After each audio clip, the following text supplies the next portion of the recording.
Sup, my fellas. Don't forget to leave feedback, and enjoy the story.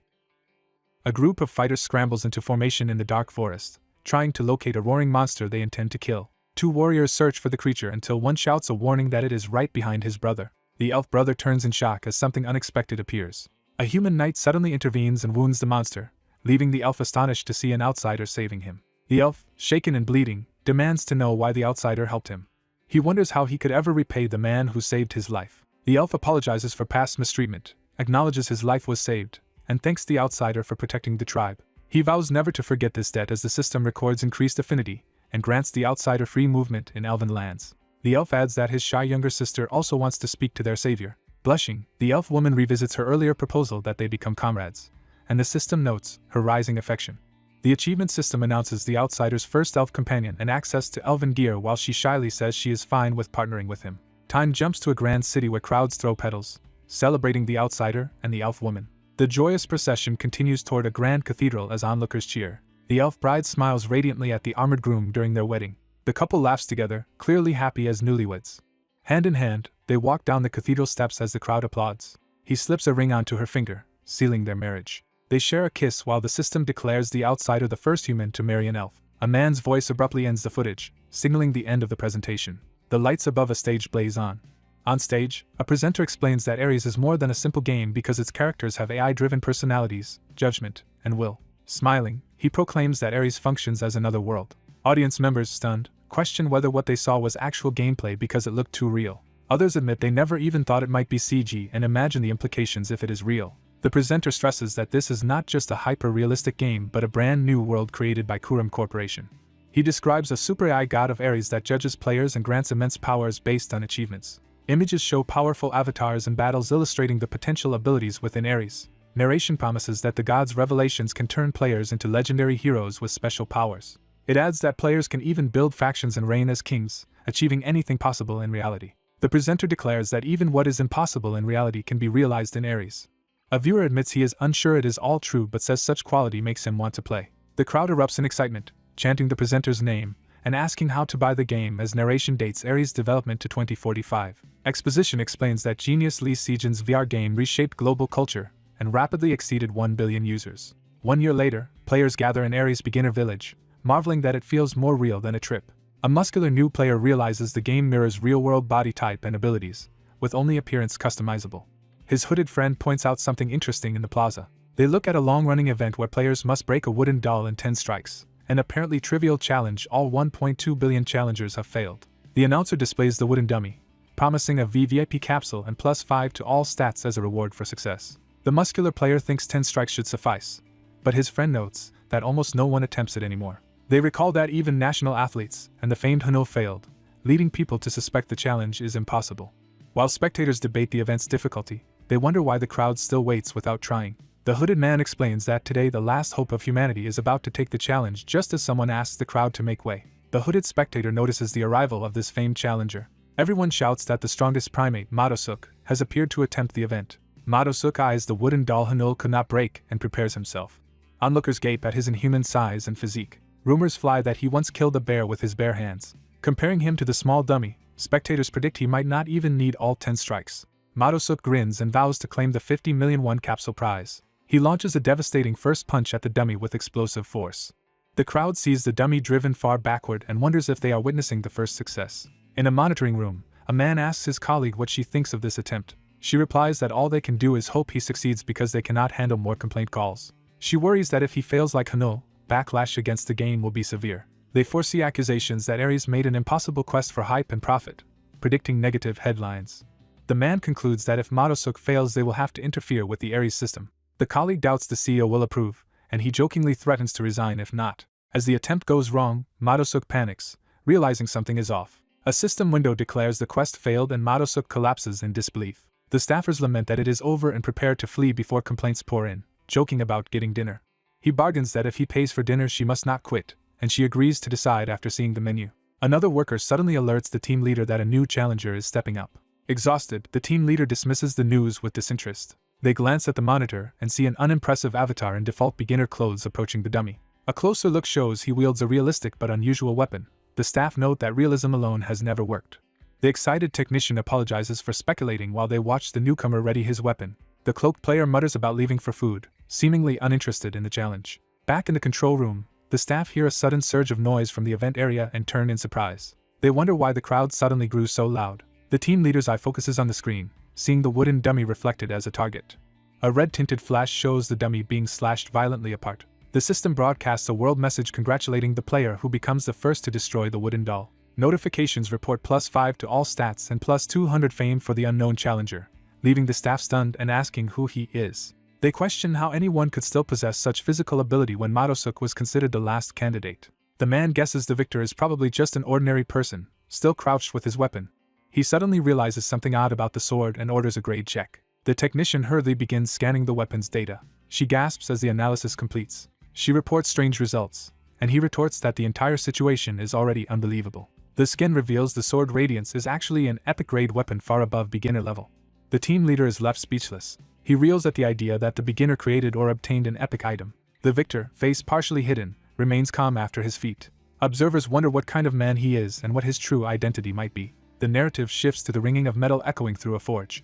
Flames roar in a furnace so hot they draw sweat from a worker's body. Each hammer blow sends sparks flying as metal rings loudly. A young man calls out to his father, watching him labor at the blazing forge. He repeats his call as his father continues hammering steel. The son hesitates, then reaches out, anxious. Tearfully, he tells his father he has returned. Hugging him from behind, the son vows that he will protect his father. The father quietly acknowledges his son. As both burn in the memory of the fire, the son recognizes that his passion still blazes. Surrounded by flames, the father thinks that he himself is burning as well. The son, terrified, screams for his father to escape the fire. The father feels the heat and hears his son's desperate pleas. The son jolts awake from the nightmare, tears streaming down his face. Sitting up in bed, he realizes he has had the same dream yet again. The scene shifts to a hospital lobby in Seoul, where a man relaxes and chats. This man mocks others for hoping to break the wooden dummy, insisting brute physical stats alone cannot succeed. The scarred protagonist, heavily covered, calls out to him by name. The friend complains about being summoned during the day despite earlier instructions. He asks what he is supposed to do when they cannot meet in the evenings, and he cannot visit the father's ward. Sitting together, the protagonist wearily asks what his friend wants. Irritated by teasing about his heavy clothes, the protagonist grows threateningly quiet. He bluntly asks if his friend wants to die, prompting a flustered apology. The friend brightens and proposes getting to the point, asking if the protagonist knows about Ares. The protagonist confirms only vaguely, surprising his friend. The friend explains that Ares is the hottest game with super AI and mentions a beginner event no one has cleared, not even celebrities. He points out that clearing it rewards a 50 million won VVIP capsule. He excitedly suggests they attempt it despite a billion failures, while the protagonist doubts they can. The friend admits it will be hard but insists it is not impossible. Grinning, he hints that the wooden dummy challenge might be perfect for them. He states that with the protagonist's help they actually have a chance. Later, he reveals he has bought the protagonist a 10 million won standard Ares capsule so they can play. The protagonist is shocked that such an expensive device is so widely used. His friend calls it a worthwhile investment. The friend explains that Ares can yield huge rewards, including real money trades, so everyone is rushing in. He ends his pitch and urges them to log in immediately, saying he has already tried it. Back at the protagonist's home, he asks where his friend obtained a certain item. The friend brushes off the question, focusing instead on how much money they can earn with it. The protagonist questions whether there is any guarantee of profit and challenges his friend's sudden scheme. The friend insists it is an investment, and repeats his belief that they have a chance if the protagonist participates. Frustrated, the protagonist demands to know what this supposed chance relies on. The friend tells him to listen carefully, hinting at how Ares works. He reveals that Ares includes a blacksmith class, hyping how amazing it is. Pointing dramatically, he reminds the protagonist that he is the only son of a world-famous master craftsman. He emphasizes that this makes the protagonist the sole successor, so a wooden dummy should be trivial for his skills. The protagonist realizes the plan centers on his craftsmanship background. He removes his cap, preparing to show his true appearance. He admits that after the accident he never showed his friend how he now looks. Exposed scars revealed, he tells his friend that this is who he is now and that he feels unfit to attempt anything. The story flashes back to him racing toward the burning forge on the day of the accident. He arrives to find the workshop engulfed in flames. His father lies crushed under debris amid the inferno. The son screams in horror. He sprints into the blaze to reach his father. Bloodied and desperate, he tries to rouse his father and drag him out. He carries his injured father through the burning workshop. Crying out his father's name, he recalls that the incident stripped him of everything. He narrates that although he barely survived, his father never regained consciousness. Their impoverished family struggles to afford the medical expenses for his comatose father. To earn money, he goes to work on construction sites. A foreman, hearing he has hammer experience, orders him to help at the back of the site. He spends his days swinging a hammer in construction instead of forging. Eventually he drops the hammer, physically and emotionally exhausted. He thinks that even this tool, once tied to his dreams, has become something he can no longer bear. In despair, he hides his tears under his hard hat. He finally breaks down crying over his disfigured face and shattered life. Looking at the discarded hammer, he curses and concludes that blacksmithing is something he can no longer do.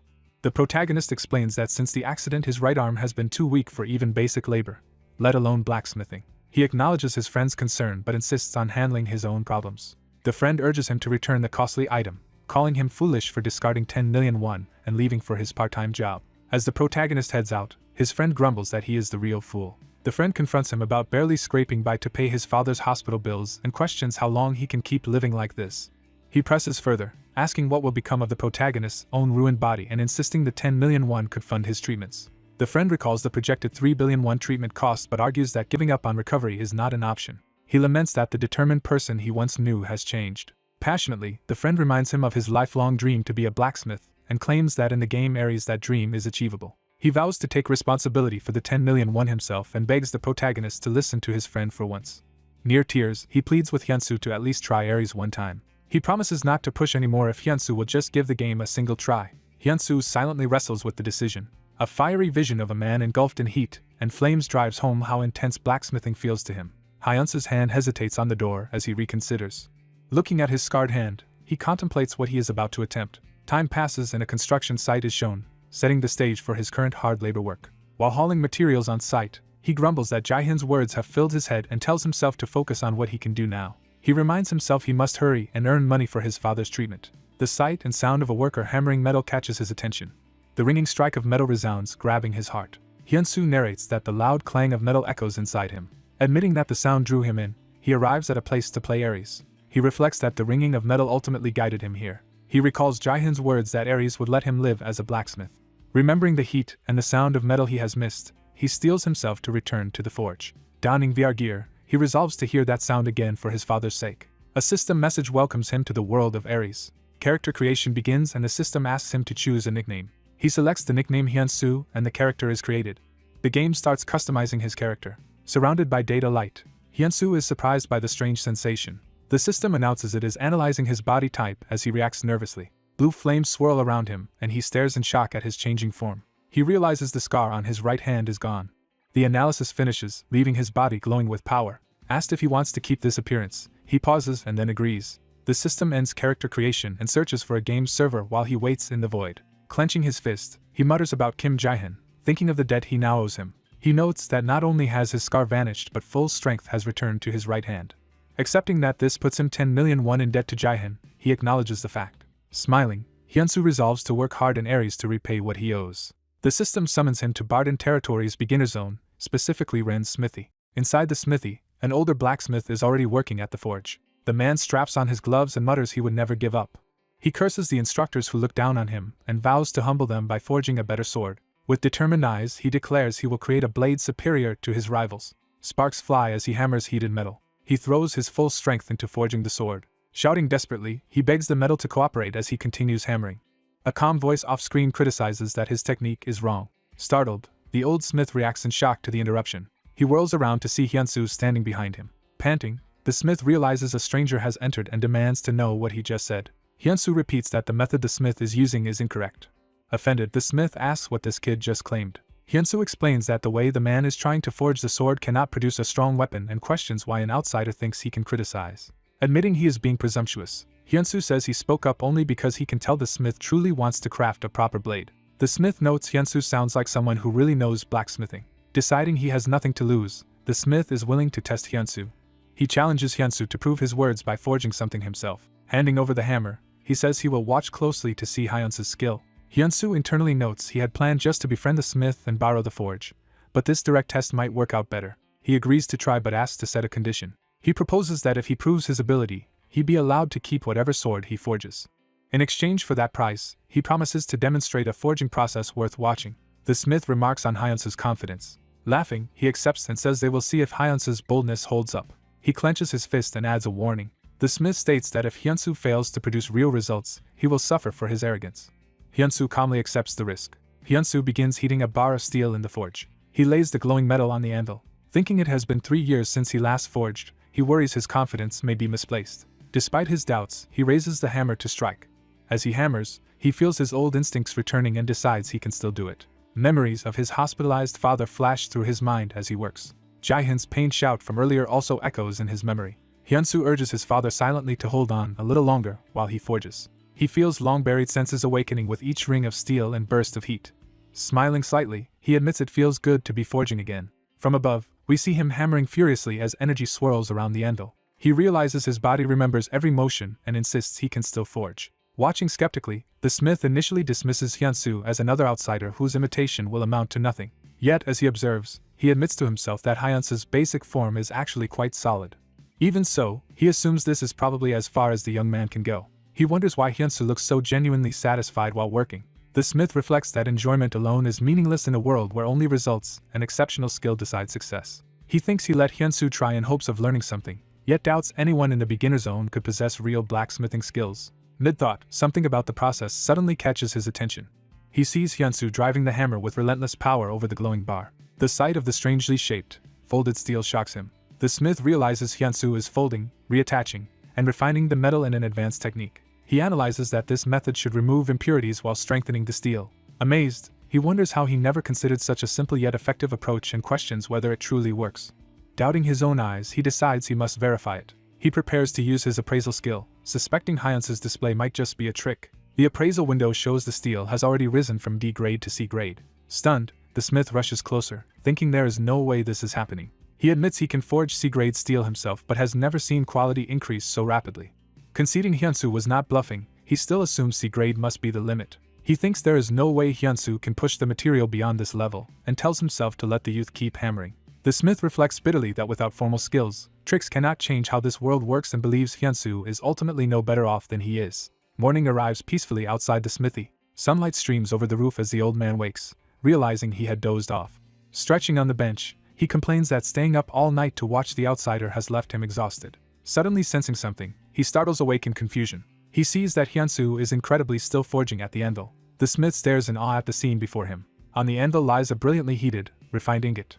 Hyunsu continues to hammer with steady rhythm and focus. His eyes widen as he notices something extraordinary about the metal's glow. The ingot shines with an unusually pure, radiant luster. He plunges the heated metal back into the forge to continue processing it. The smith is shocked by Hyunsu's seemingly endless stamina and persistence.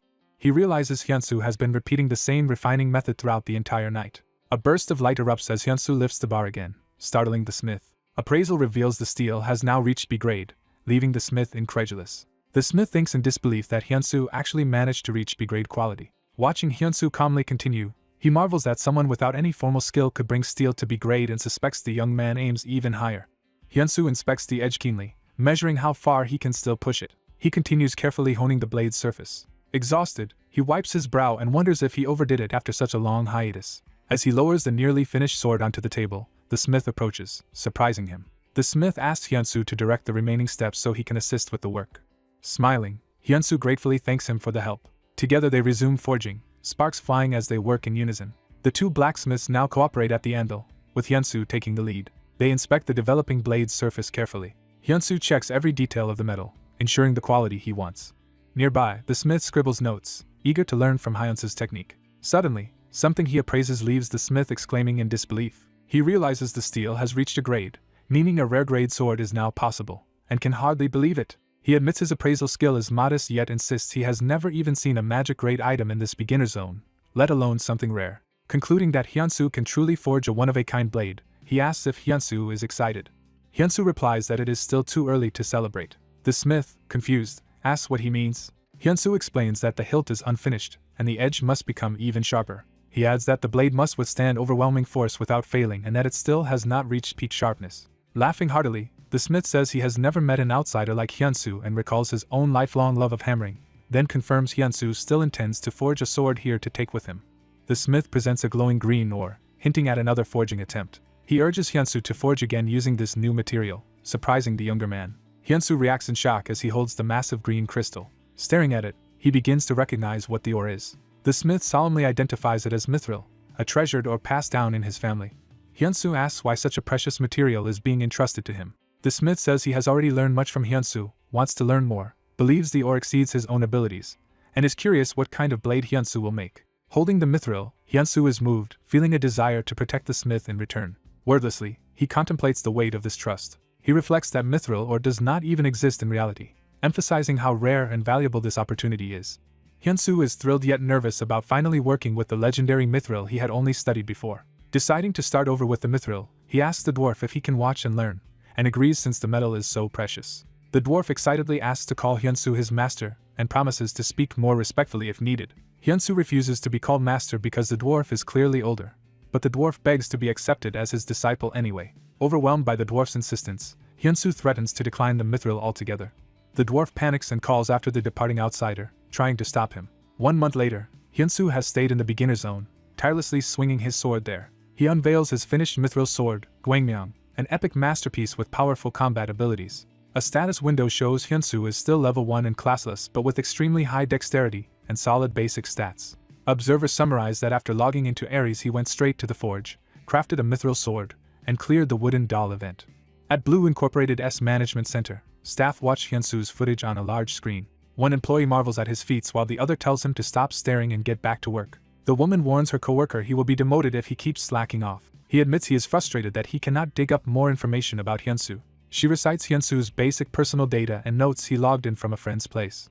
She clarifies they already knew his in-game location and that she is reading his data because he just applied for a VVIP capsule. She explains his application just arrived and that he insists his personal details remain private. Her colleague is surprised that Hyunsu wants to stay anonymous. She confirms Hyunsu was adamant about anonymity and wonders why. They note that if his identity were known he would be treated like a celebrity, but conclude he must have his reasons.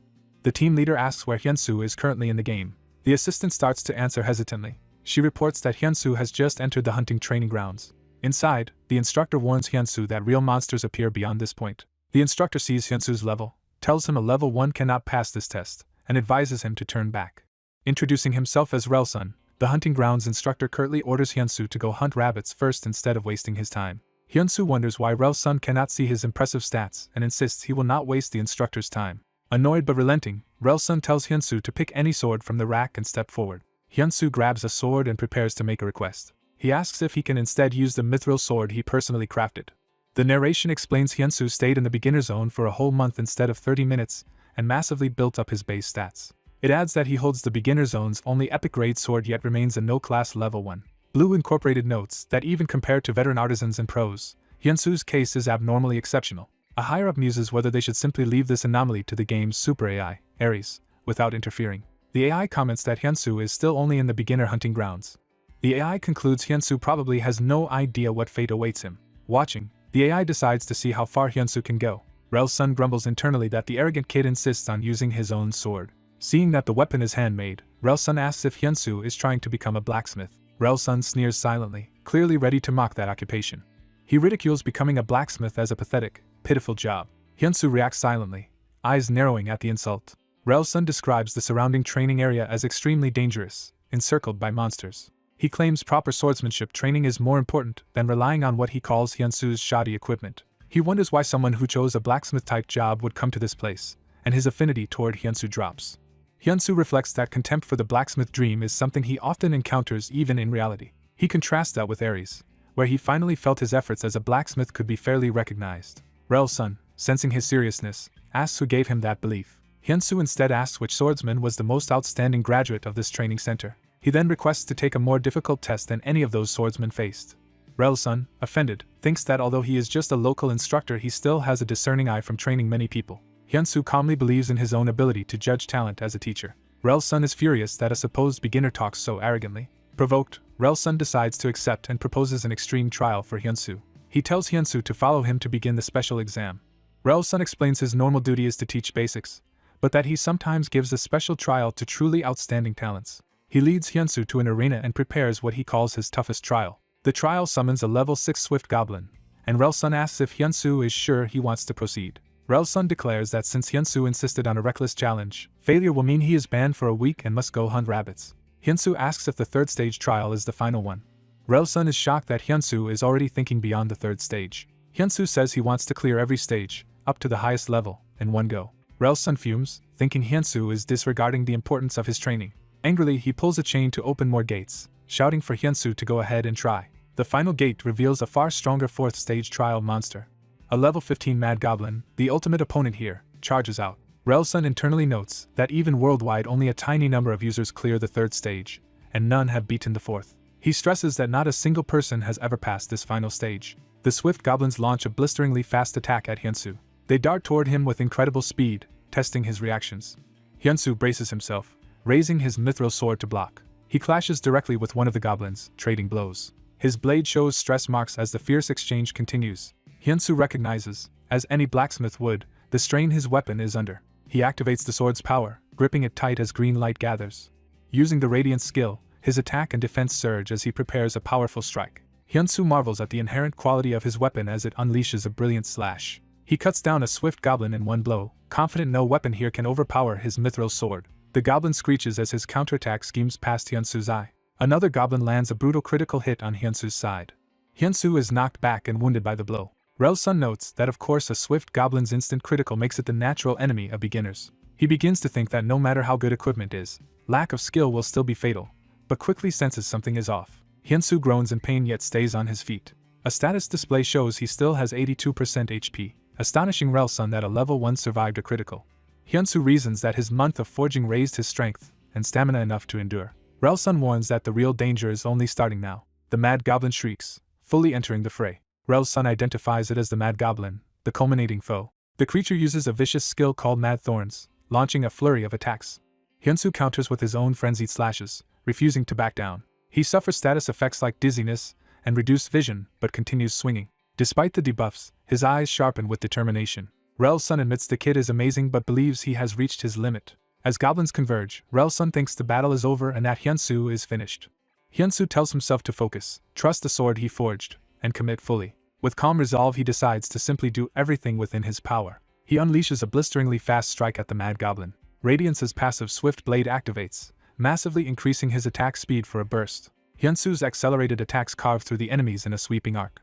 He believes that with his weapon and stats he can overcome even this huge level gap. The AI overseer in the real world watches Hyunsu's gamble intently. The blue incorporated staff stare at the screen in shock as the fight unfolds. Relsun too is stunned by what he is witnessing in front of him. Hyunsu finishes with a dramatic landing pose after his final strike.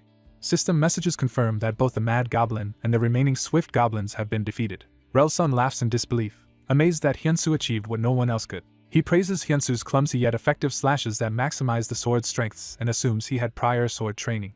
Hyunsu replies that he only learned a blacksmith should personally handle weapons. Relsun finally understands and is deeply impressed by Hyunsu's dedication. Hyunsu reacts modestly, still slightly uneasy at the attention. Relsun notes the muscles and scars on Hyunsu's arms as proof of long practice and says he understands now. He declares that Hyunsu embodies a true blacksmith, apologizes for his earlier rudeness, and his affinity maxes out. Sincerely valuing his talent, Relsun asks Hyunsu to hear a proposal. He suggests Hyunsu take on the legendary class Mad Lord, triggering the option for that class quest. At Blue Incorporated, staff are floored that a player has already been offered a Mad Lord class advancement. They remark that receiving a quest for the legendary Mad Lord, beyond even the epic Mad Knight, instantly qualifies Hyunsu for special management. One staffer says this should be good news but hints there is also a concern. The AI warns that once a class advancement quest is accepted, there is no turning back. Relsun explains that the Mad Lord commands hundreds of Mad Knights and is a supremely glorious figure. He describes the Mad Lord as a world-protecting champion. Relsun tells Hyunsu that with this path he could one day become king of all knights. Hyunsu politely declines the offer. He begins to state his own conviction. He declares that he is, and wants to remain, a blacksmith rather than a knight. The AI quietly acknowledges that Hyunsu's choice fits who he truly is. The two staff members smile, impressed by his decision. Relsun starts to respond, clearly moved. He bursts out in admiration, calling Hyunsu truly magnificent. Hyunsu reflects that he once believed he would never be able to wield a hammer again. He feels that inside this game his life as a blacksmith has restarted. A hidden quest appears, directing him to meet Lord Barnes. Relsun hands him a letter of recommendation and tells him to go to the Lord's castle, where someone awaits such an extraordinary blacksmith. As a reward, Relsun also gives him the rusted but special armor that once belonged to a former Mad Lord, trusting Hyunsu can restore it. Relsun urges him to attempt there as well the impossible feats others failed to achieve. In a chibi scene, Relsun enthusiastically cheers him on, and Hyunsu shyly promises to try his best. Back at Blue Incorporated, the observers note Hyunsu has survived his biggest early crisis and preserved his enormous potential. They talk about his chance to reach the pinnacle of blacksmithing, possibly advancing to the God of Blacksmiths class. The system announces the training ground is cleared, the main quest begins, and Hyunsu transfers to the territory village. As he is transported, the narration says that his real journey is only now starting. Digital effects show his avatar streaking through data toward the new area. Outside the capsule, Hyunsu logs out of Ares. Remembering mundane responsibilities, he rushes off, thinking he still has to pay the gas bill and handle real-life matters. He sits in his small apartment, checking his phone and worrying about covering his father's hospital bills and living expenses. His friend Jaehyun calls him. On the phone, Jaehyun asks if he has cleared the training ground yet, and Hyunsu replies that he just received the quest and reached the territory village. Jaehyun happily tells him he can now access the auction house and urges him to check it. Jaehyun explains that players craft essential items and gear, then sell them at the auction house for gold. He adds that gold converts to real money, so many people treat Ares as a job, which is why he invited Hyunsu into the game. Jaehyun says that playing Ares made him realize how incredible the swords made by Hyunsu and his uncle truly are. Hyunsu recalls Jaehyun saying that with a perfect sync capsule his blacksmithing in the game will be amazing and imagines flooding the market with his masterpieces, thinking of that friend. Talking by phone, Hyunsu thanks Jaehyun with relief and gratitude. After hanging up, he pumps himself up over a meal, thinking his path forward is now clear. While eating, he resolves to focus on crafting and quests to earn gold, so he must also manage his real-world stamina. As he starts running, he notes that even though it is only gaming, it still exhausts him like real blacksmithing. He runs hard through the city park, training his body. Gasping as he runs, he begs his unconscious father to hold on a little longer. Close up, he vows with determination to make sure his father wakes up again. Logging in, he enters the world of Ares, specifically the Barden territory. His avatar appears and the system connects him to the auction house, asking him to name his shop. He names the shop Hyun's Forge. Inside the game, a massive floating forge map begins to assemble around him in the sky. Hyunsu looks around in awe as the new map solidifies beneath his feet. The system declares that the special map Forge of Power has been created. Another message grants him the ability to access the auction board from anywhere. Sitting in the Sky Forge, he wonders what item to list first, realizing he only has his test sword and Lightbringer. Examining the test sword's window, he notes it is rare grade, roughly worth 70 gold, and remembers Jaehyun's warning not to undervalue it. He decides to set the starting price at 100 gold. Hoping for good news, he resolves to explore the village and learn the game systems while waiting for the auction result. A bright notification effect signals that something has happened regarding his auction. Elsewhere, a player in a capsule opens their eyes in surprise at the notification. That player sits up in the capsule, startled, reacting to what they have just seen. Many players begin checking their phones, seeing the listing for Hyun's first sword. A player reads the auction listing and marvels that a level 1 crafted item like Hyun's first sword has appeared. In an auction hall, players gape at the sword's details, shocked that it was made without the crafter even having a class. More onlookers wonder aloud why the bids on this sword keep climbing higher. The listing window shows Hyun's first sword with the current bid surging far above the initial 100 gold. Within the Golden Shield Guild, a subordinate urgently calls for the Vice Guild Master, saying the sword auction is crazy. The Golden Shield Guild's emblem is shown, introducing them as a powerful organization. Guild members discuss rumors that the sword's creator is level 1 with no class and still managed to produce the best sword from humble material with an enhancement option. The Vice Guild Master admits low-tier materials raise enhancement success and guesses the creator cleverly controlled costs using same-tier ingredients. He further judges that with a bit of investment the sword could carry a user easily to level 50 and calls the anonymous creator smart. Another guild member focuses on the name Hyun's first sword, calling it the first piece of the maker's collection. Blam, a Golden Shield officer, argues that such skill from a level 1 is extremely valuable and asks the Vice Guild Master's opinion. The Vice Guild Master realizes that buying this first work will raise their guild's prestige, praises Blam's idea, and tells him to proceed. Back in game, Hyunsu blushes slightly, feeling embarrassed that this rough practice sword is on public display. Walking through the village, he muses that it is embarrassing since he only made the sword as practice when starting the game. A system notice pops up informing him that Hyun's first sword has been sold. He opens his adventurer's log equipment board in surprise. Seeing the log entry, he exclaims in shock that the sword has already sold. He wonders if 100 gold was already high, then anxiously checks how much it actually sold for. His eyes widen dramatically as he sees the final price. He screams that the sword sold for an amount equivalent to 1 million won, overwhelmed. Grinning, he realizes he has hit the jackpot. Checking the auction result, he sees the winning bidder is Blam of the Golden Shield Guild and repeats the guild's name in disbelief.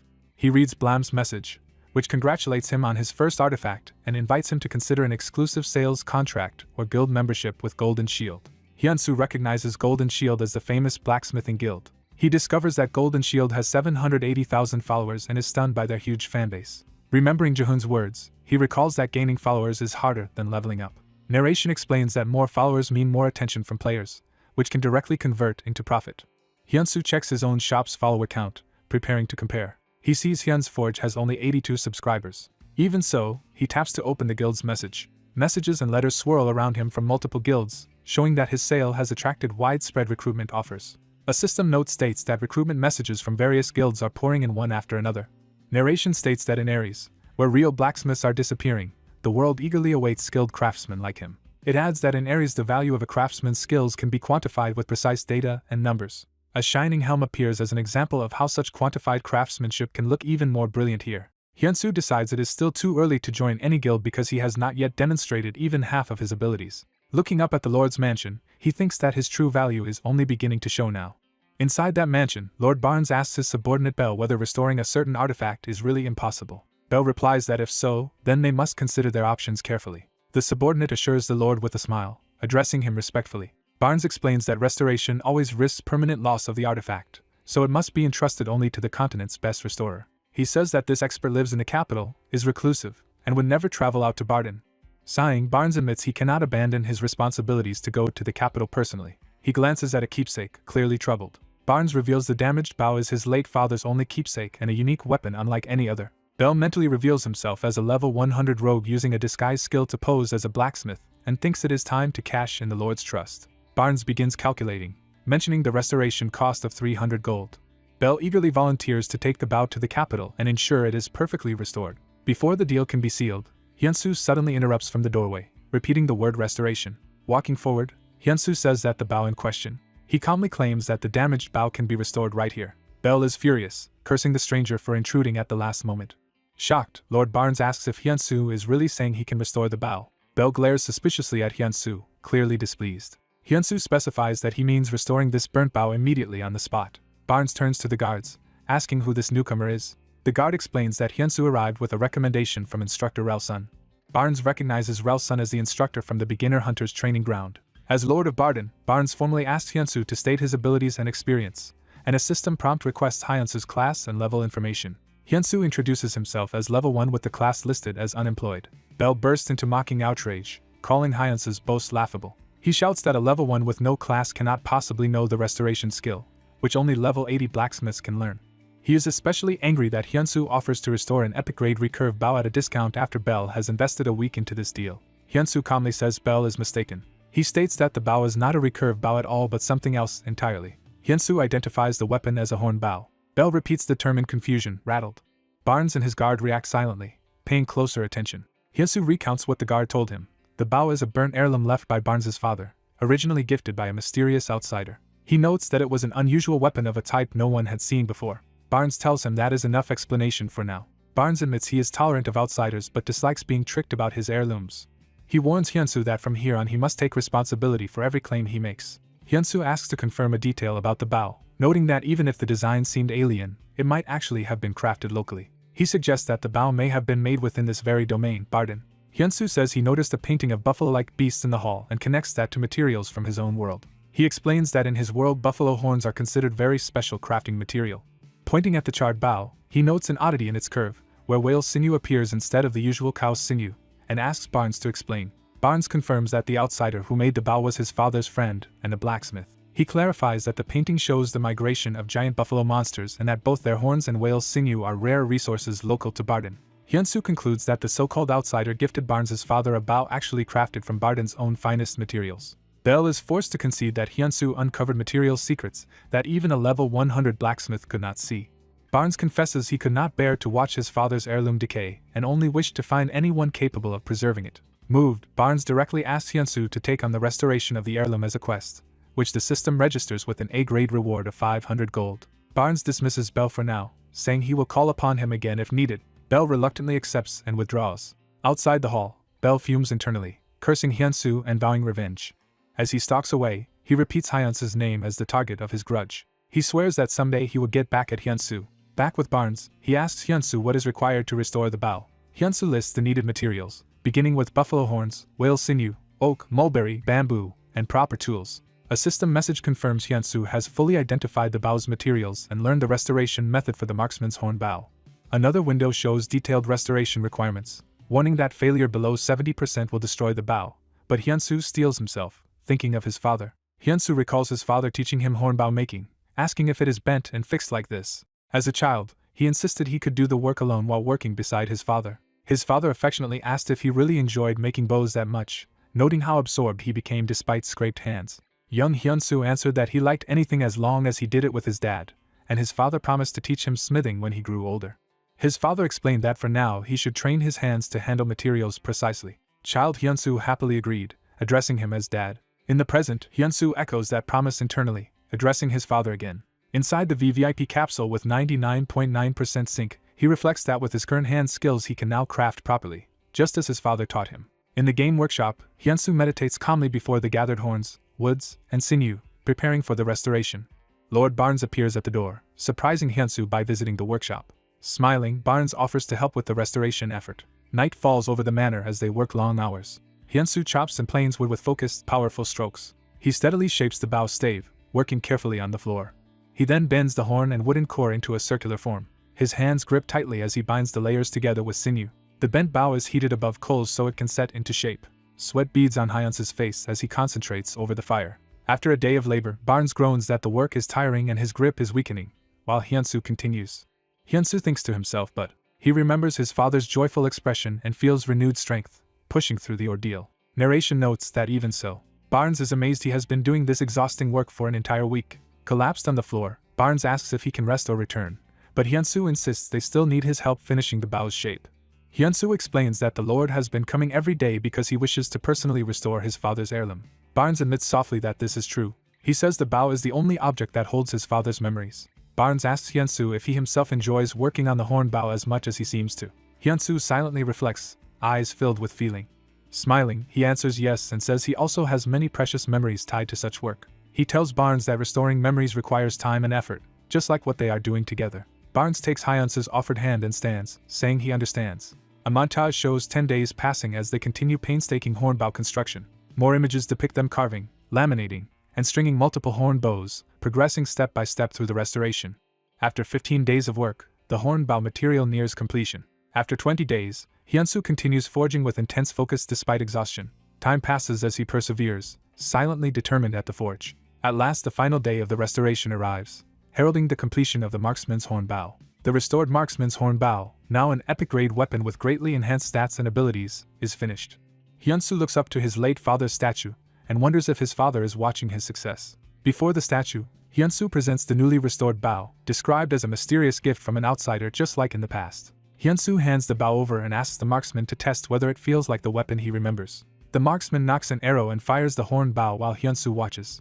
Hyunsoo's keen eyes track the shot to gauge the bow's performance.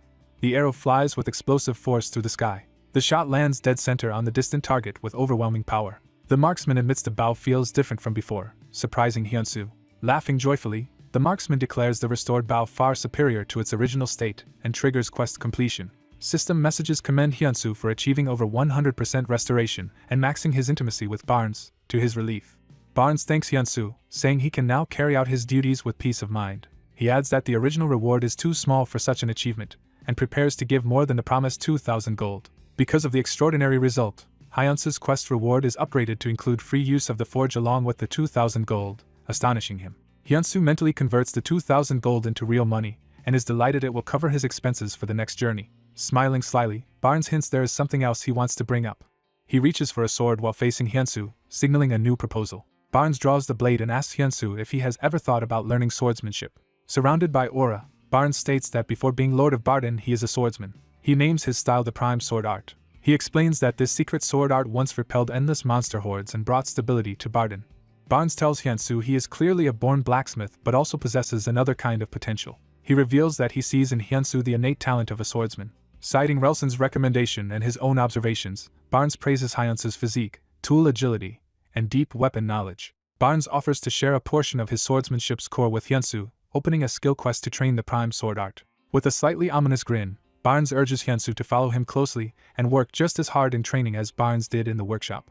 Hyunsoo considers this intense instruction an unexpected gift, and a busy month of activity passes. During that month he crafts a personal Gakgung bow and restores the Mad Monarch's rusted armor. He spends long hours hammering and refining the armor in the forge. Hyunsoo throws himself fully into blacksmithing, striking metal with fierce concentration. At the same time he spars with Barnes, diligently practicing sword techniques.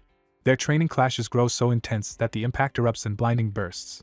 Hyunsu continues drilling the prime sword art, matching blades with Barnes. Barnes watches with a bead of sweat, gauging Hyunsu's rapid improvement. A notification announces Hyunsu has cleared the prime sword art training, and he smiles in satisfaction. On a clear day, someone off-screen asks if he is leaving, and Hyunsu confirms. Hyunsu straps on a golden weapon at his waist as he prepares for departure. Thanking Barnes for his help, Hyunsu says his preparations are complete, and is asked where he will head next. Now clad in restored armor, bow in hand and sword at his side, Hyunsu stands ready for a new journey. Hyunsu decides it is time to get a proper job in the game. Barnes tells him he is always welcome to return if he needs help. Hyunsu walks away beneath the open sky, beginning his next adventure. Outside the estate gates, he resolves to sort his belongings, including the gear he has crafted and restored. He reviews his loadout, noting the Mad Monarch's armor with its damage reflection and his new gat gun that massively boosts accuracy. To finance future quests, he has also been crafting rare bows and selling them at the auction house. The interface displays one such item, Hyun's second bow, and Hyunsu wonders how much it sold for. Elsewhere, a cloaked figure in an ornate hall views the auction listing for Hyun's second bow. The figure studies the bow's exceptional stats on a holographic screen. Another person remarks that something unbelievable has occurred. They compare the bow to gear once made by top-ranked player Black, amazed that someone at level 1 produced an even better low-material weapon. The narrative recalls that the world's #1 blacksmith, Smith, said that everything in the game ultimately depends on the system Ares. It is explained that if Ares is impressed by a user's play, the system grants them a special job, skill, or title. The observer concludes that for the owner of Hyun's smithy to craft such a powerful artifact is extraordinary. Revealing himself as Rune, legendary class guild master of Golden Shield, he recognizes that this smith, like Smith, holds a legendary title. The auction closes with Hyun's second bow selling for 2050 gold, astonishing Hyunsu. Hyunsu laughs that someone paid the equivalent of 2 million won for an in-game bow, while his status still shows him as level 1 unemployed. Walking while reading his log, he notes he already has 3,200 followers and more guild invitations and crafting requests than he can manage. He shuts the book with renewed resolve, telling himself it is time to move out. Hyunsu strides forward toward his next destination, the Holy Land and Tower of Blacksmiths. His boots touch down on new grass as he arrives in a distant region. He travels through a sunlit forest of tall trees. His journey continues across a lush landscape cut by winding rivers. Hyunsu wipes his brow, taking in the expansive scenery. He crosses bright fields and mountain meadows dotted with flowers. Eventually he reaches the towering structure of the Tower of Blacksmiths, rising into the sky. Standing before it, he marvels that the tower looks even more majestic up close. Hyunsu approaches the entrance, wondering how to proceed. He finds the main door heavily sealed by chains and a glowing stone lock and asks how he is supposed to get inside. A system chime draws his attention. A message explains this is the Tower of the Sword Blacksmiths, and that to become a blacksmith he must strike the seal with a sword forged in the magical forge. Examining the glowing lock, Hyunsu wonders about its nature. By touch he identifies the seal as a type of igneous pumice-like rock. He turns toward the now revealed entrance to the magical forge mentioned in the instructions. Entering the forge, he learns he can train there to craft the special sword needed for the test. The system adds that materials and tools are infinite, and crafting is sped up. But any swords made here can only be used for the test. Hyunsu muses that the trial requires striking a rock lock with a sword and wonders if only forging skill is being tested. He begins planning aloud what kind of sword he must make. He decides he needs a sword sharp enough to cut stone. Meanwhile, deep in the tower, an old blacksmith master grumbles that all previous challengers and their work have been trash. Drinking and recalling visitors' greedy questions about profit, he complains that players only care about selling mass-produced junk and not true blacksmithing. Naming himself Dang, master of the Tower of the Sword Blacksmiths, he laments that the age of real blacksmiths is over and everyone just chases gold. He remarks that if people only want the blacksmith title, he lets them gain it by simply forging and swinging a basic sword. Dang says such minimal effort is enough to pass his superficial test, so his job is effectively done for those people. Watching a challenger's blow barely mark the sealing stone, he doubts anyone will ever truly cut it, perhaps only scratch it. He insists to himself that slicing the sealing stone is absolutely impossible. At the same time, Hyunsu calmly declares his intention to craft a Damascus sword. The system notes that only the very highest blacksmiths can make a Damascus sword and instead recommends crafting a simple iron dagger. Hyunsu reasons that since all materials are provided, and he knows the technique, he might as well attempt the Damascus method. He closes his eyes in concentration, recalling past teachings. In his memory his father tells him a sword can indeed cut stone, and promises to teach him how to make such a blade. Hyunsu believes that by following his father's method, and with perfect magical facilities and infinite materials, he can clear this mission. He looks over the special or needed for Damascus steel, which is freely available in the forge. Encouraged that even time is reduced here, Hyunsu confidently prepares to start forging. Smiling, he remarks that this game is truly insane for allowing such a challenge. He then joyfully decides to hammer to his heart's content for the first time in a while. Elsewhere in the tower, Dang lounges by a window, seemingly dozing. He snores, unaware of what Hyunsu is doing below. A sudden disturbance jolts him awake. Disoriented, he senses something unusual is occurring inside the structure. Feeling the building tremble, Dang demands to know what is causing the vibration. Outside, the entire tower of blacksmiths visibly shakes. The shockwaves are revealed to be coming from the power of someone's hammering blows in the forge. Alarmed, Dang rushes to see what in the world is happening. Looking out, he is struck by the blinding light emanating from below. The ceiling stone, once thought indestructible, lies shattered into chunks with its chains broken. A radiant golden line splits the great gate where the sword struck. Staring at the result, Dang stammers in disbelief that such a thing could happen. As the doors open and Hyunsu steps through the light, Dang wonders if someone capable of slicing the ceiling stone has finally arrived.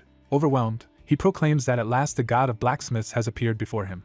Hyunsu politely approaches and starts to ask about the outcome of his test. He straightforwardly asks if he has passed the trial. Walking beside him, Dang explains they usually measure ability using the ceiling stone, but because Hyunsu sliced it cleanly they have no measurement at all. Hyunsu's chibi avatar frets that this might mean a retest. A massive glowing magic circle activates beneath them inside the tower. Hyunsu, awed, recognizes the formation as a magic circle. Dang clarifies that it is actually a summoning circle. With a serious expression, Dang says what happens next, starting with the circle, will involve Hyunsu. He earnestly offers Hyunsu his personal hammer to accept. Hyunsu is taken aback as Dang presses the heavy hammer into his hands. A system message states Hyunsu has received the unique hammer of the Covenant. Immediately another notification announces that an SS grade quest is beginning. Dang warns that this new challenge will be the true test Hyunsu must face. The magic circle flares and launches Hyunsu upward in a blaze of light. As he vanishes, Dang prays that the god of blacksmiths will successfully pass the trial. Hyunsu shoots through space in a pillar of energy. He materializes atop a fortress wall under the night sky. Dizzy, Hyunsu wonders what is happening and if this is really just a retest. A close-up shows his alarm as he realizes something more serious is unfolding. Below the walls, a horde of orcs charges with weapons raised. Their furious roars echo as they rush the fortress in great numbers. The system reveals the SS-grade quest objective is to subjugate the invading orc army, leaving Hyunsu shocked that this too is a blacksmith quest. Hyunsu stands on the wall, shaken that he must now confront a full-scale invasion. A quest window confirms again that his mission is to subjugate the invading orcs. Soldiers on the wall cheer, assuming Hyunsu is the reinforcement Lord Dang sent, while he nervously questions being called backup. The quest's clear condition appears, stating he must contribute 70% of the effort among 50 brave warriors. The stern warrior Hans introduces himself to Hyunsu as the leader of the subjugation force. Hans explains that orc attacks on the Prime Kingdom are worsening and asks if Hyunsu can quickly repair their many damaged weapons.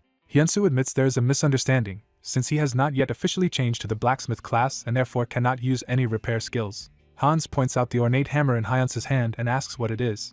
Hyunsu explains that he received the hammer during his class advancement test and was sent here for an additional examination. Hans realizes Hyunsu lacks any real combat experience and that his fighting level is still at a beginner stage.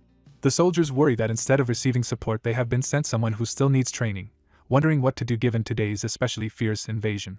Hans decides the situation is too dangerous and tells Hyunsu to wait safely in the watchtower for the time being. As Hans speaks, an axe suddenly whirls through the air, indicating the battle is about to begin. Hans and Hyunsu lock eyes in a tense moment as both sense imminent danger. A massive explosion of light erupts, signaling the violent clash that follows. Hyunsu clashes blades with an orc, blocking its massive axe. The orc's axe is knocked from its hands and skids across the ground. The knight leader stares in shock at Hyunsu's display of power. Hyunsu enthusiastically asks to participate in the battle despite calling himself inexperienced, thinking of this as his retest. The leader is baffled that someone this strong calls himself a beginner. Soldiers assemble outside the fortress, advancing in formation. The squad rushes toward a distant explosion where the orcs are located. Hyunsu reassures himself that if he fights like he did against goblins, he will manage. The leader orders Hyunsu to stay with Ben's squad so Ben can guide him. Ben greets Hyunsu and asks him to look after their squad.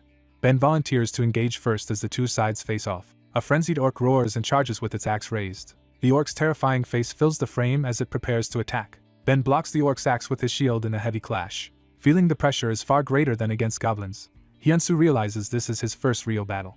Hyunsu bursts forward, joining the melee. Despite the danger of an orc leaping at him, Hyunsu feels confident he will not lose. He meets the charging orc head-on in a blinding clash of steel. Hyunsu cuts cleanly through an orc, decapitating it in a single swift strike. He finishes another enemy and stands amid falling blood, sword extended. System messages report that he defeated a level 10 orc, gained experience, leveled up to level 2, and he notes his month of training paid off. A comrade is amazed Hyunsu is still jobless yet this strong. Hyunsu looks over, startled by the praise and the chaos. He notices Ben threatened by multiple orcs and realizes Ben is in serious danger. Hyunsu activates weapon swap to bring out his longbow and nocks an arrow. Drawing the bow, he channels power as energy swirls around him. His eyes sharpen with intense focus on his target. A powerful arrow streaks out, leaving a fiery trail. The orc attacking Ben swings again, unaware of the incoming shot. The arrow pierces an orc's eye, making it howl in pain. Another orc is blasted back, blood spraying as arrows strike. Ben turns, shocked as an orc lunges at him from behind. Hyunsu keeps firing, covering the battlefield with accurate shots. One arrow explodes an orc's head, killing it instantly. Another shot lights up an orc's chest, hurling it backward. System notices show Hyunsu leveling up again and again with every kill. Ben marvels that Hyunsu can drop a huge orc with a single arrow and wonders if that is even possible. Another soldier yells at Ben to focus because orcs are now rushing Hyunsu. Numerous orcs converge on Hyunsu as he stands glowing with bow drawn. Ben realizes Hyunsu put himself in danger to save him and runs to help.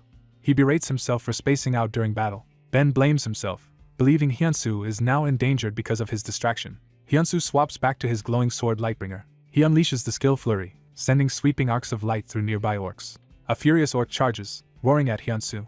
The system explains that Flurry indiscriminately strikes all enemies within a 10-meter radius as Hyunsu slashes them down. Blood and bodies fly while messages declare Flurry attacks everything around and that Hyunsu levels up yet again. Another notice states his contribution rate has climbed to 19% as he surveys the battlefield. The leader thinks it is clear why Lord Deng sent Hyunsu and believes with him they can finally achieve what they never could before. Clenching his fist, he resolves that with Hyunsu they can now accomplish what was previously impossible.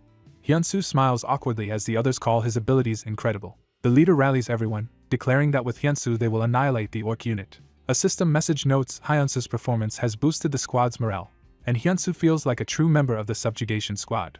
In the midst of fighting he senses something is off and begins to say but, trailing into unease. Even as the system continues to report his level UPS, more enraged orcs charge. His contribution rate only rises to 28% despite his frantic efforts. Hyunsu wonders why his contribution is increasing so slowly when he is defeating orcs faster than anyone. A system alert announces a hidden quest as the chaotic battle continues. The quest text hints that a completely new episode is beginning. A formidable level 51 orc warrior, heavily armored and huge, appears on the field. Seeing this monster, the leader shouts for everyone to stop advancing. Facing the towering orc warrior, he says the long-awaited enemy has finally appeared. He acknowledges this foe as the one they have never managed to defeat. Calling the orc warrior their nemesis, he steels himself. The soldiers cry out to the captain in alarm. They realize they are surrounded by orcs led by the powerful warrior. The captain curses his mistake, realizing they advanced too deep in their excitement. Someone calls to the captain in concern as the situation worsens. Ben and the others ignite their fighting spirit, vowing that this time they will bring the orc warriors down. The captain roars that they will never retreat again. After a moment of grim reflection, he admits they cannot keep fighting like this forever. He calls to everyone, bracing for a decisive command. He then orders a full-force charge against the enemy. The knights rush forward, swept up in the captain's order. Watching, Hyunsu worries that everyone is losing their composure and charging recklessly. He decides to support them from the rear with covering fire from his bow. His first shot bounces harmlessly off the orc warrior's helmet. Hyunsu realizes his arrows are not working against his enemy. He notes that his longbow already has strong penetration and accuracy, yet it still fails to pierce. The orc warrior closes in, brutally cutting down knights at close range. The narration explains that the orc warrior's skin itself is like solid armor. Hyunsu concludes that using only a bow cannot hurt enemies this tough. The captain grits his teeth, fearing their power is still insufficient, and that they might be forced to retreat again. Another knight insists they cannot afford any further retreat, and continues attacking. The orc warrior swings his massive weapon with crushing force. Hyunsu draws his sword again in a high-speed motion. The captain dives in and slashes the orc warrior, drawing first blood. He is shocked by what follows, realizing something unexpected has happened. The captain collapses, gravely wounded, as Hyunsu screams his name. Hyunsu races toward the fallen Captain Hans in panic. Observing their dented shields, Hyunsu judges their previous approach was wrong. Ben staggers, exhausted and injured from the brutal exchange. Hyunsu despairs that none of his current attacks can penetrate the orc warrior's armor. The orc warrior advances menacingly, wreathed in flames, towering over Hyunsu and the others. Watching the desperate battle, Hyunsu concludes the squad will be wiped out if this continues. He clenches his teeth, struggling with what he must do next. Hyunsu shouts to get everyone's attention over the chaos. He warns that if they keep fighting like this their casualties will only increase. The battered captain listens as his men look to Hyunsu for direction. Ben also looks to Hyunsu, waiting for his decision. Hyunsu takes command, ordering them to form ranks and focus on defense. From a high rock he further orders a rapid fall back into the forest behind them, promising to follow. Ben tells everyone to obey Hyunsu's orders and to evacuate the captain while regrouping. The knights retreat toward the forest as Hyunsu yells for them to hold formation. Ben warns that moving into the forest will slow them down, and only by a little time. Hyunsu answers that he only needs them to survive for 5 minutes. He asks Ben directly if they can hold out for those 5 minutes. Ben pledges they will endure no matter what. The squad and orcs crash into the bamboo forest as the retreat begins. The knights sprint among the trees, chased by the enemy. As he runs, Hyunsu thinks about how the orc warrior's armor nullifies ordinary arrows. He decides that armor is not the real problem, and that he must change his approach. Deep in the bamboo grove, Hyunsu stops alone to prepare something. He equips Dang's replica hammer, whose ability lets him duplicate consumable items quickly. Studying the hammer, Hyunsu concludes that succeeding with it is possible. Meanwhile, the remaining knights in the forest continue fighting desperately. The orc warrior batters them with huge blows, scattering soldiers. A violent spray of blood shows how badly the squad is being hammered. The orc warrior looms over the exhausted defenders as they struggle to stay alive. Ben, barely standing, insists they must hold their ground. He repeats Hyunsu's request of just 5 minutes, reminding himself it is only that long. Even as he fears they cannot last, he stubbornly vows again that they will never retreat. The orc warrior raises his weapon to finish Ben. At the last moment, another blade intercepts the strike in a blazing clash. Energy slashes whip through the air, showing the ferocity of the ongoing fight. Ben dodges and counters, engaging the orc warrior at close range. He lands a solid wound on the orc warrior, sending blood flying. Stunned by the sudden turn, Ben wonders what is happening. In the distance he sees Hyunsu glowing with power as orcs fall, realizing help has arrived. Hyunsu stands in the forest with his horn bow, readying a new type of shot. The enraged orc warrior roars in response. Hyunsu's next projectile streaks through the air toward the warrior's head. The shot drills into the orc warrior's helmet, staggering him. Hyunsu reloads quickly, clearly preparing more of these special arrows. Outside the trees, the knights stare in shock at the fallen orc warrior while Hyunsu watches from the forest edge. Ben calls out Hyunsu's name in disbelief and hope. Hyunsu calmly continues preparing another shot, focused on the battle. A system window explains he has equipped the rare Swift Arrow Pyonjian, which greatly boosts attack and penetration. He recalls crafting a bamboo tube launcher for the short arrow. Using Dang's hammer, he duplicated multiple Pyonjian projectiles. He combines the horn bow and Pyonjian set, gaining further attack and penetration bonuses. On the front line, the orc warriors keep charging while Hyunsu lines up more shots. The knights brace with shields, struggling to withstand the heavy assaults. Their commanders shout for them to stand and fight to buy Hyunsu time to attack. Hyunsu finally releases the empowered Pyonjian from his bow. The swift arrow slams into an orc warrior's helmet with stunning impact. Hyunsu notes that the arrow's piercing power is immense. He judges that its strength now rivals that of a musket. He fires again, launching another devastating projectile. The final shot descends like a beam of light onto the orc warrior, blasting straight through shield and armor. After slaying an orc warrior, Hyunsu rapidly levels up while the remaining orc panics. Hyunsu gains the title Orc Slayer, which boosts his power against orcs and instills fear in them. Terrified, the orc warrior screams and bolts away, dropping his weapon. Narration states the orc warrior flees in terror while Hyunsu's allies shout not to let him escape. An armored orc leaps at Hyunsu from above, aiming a crushing blow. The attack slams into the ground with explosive force. Hyunsu calmly draws his bow under the moonlight, preparing a shot. An arrow strikes the fleeing orc's helmet, making him reel. With glowing eyes, Hyunsu knocks a special arrow, ready to finish it. The empowered arrow streaks across the battlefield toward the running orc. The arrow hits the orc in the chest, starting a devastating effect. Light erupts from inside the orc's body as the attack detonates. The explosion obliterates the orc and its armor into flying fragments. The projectile's light pierces the sky, signaling the battle's end. A system window declares an SS rank quest to subjugate the invading orc army as Hyunsu stands victorious atop a hill of corpses. One last orc lies dead with an axe buried in its head. The system reports Hyunsu's final contribution as 92% while he catches his breath. Another notification praises the quest as cleared with astonishing results. The subjugation force looks up at Hyunsu on the hill, chanting his name in celebration. Notifications say the army cheers his exploits, and now fully trusts his command. Hyunsu unlocks a hidden piece called One Who Leads the Battlefield, raising his charisma. Hans, badly injured, calls out to Hyunsu, who rushes over in concern. Hans admits he never thought they could do more than barely hold the line and rejoices that their lifelong wish of defeating the orcs has finally come true. Hyunsu silently looks out over the now peaceful battlefield. Hyunsu and Hans clasp forearms in a firm, emotional handshake. Hans thanks Hyunsu from the bottom of his heart for saving them. Other soldiers respond by placing fists to their chests in respect. The entire force follows suit, saluting Hyunsu as their savior.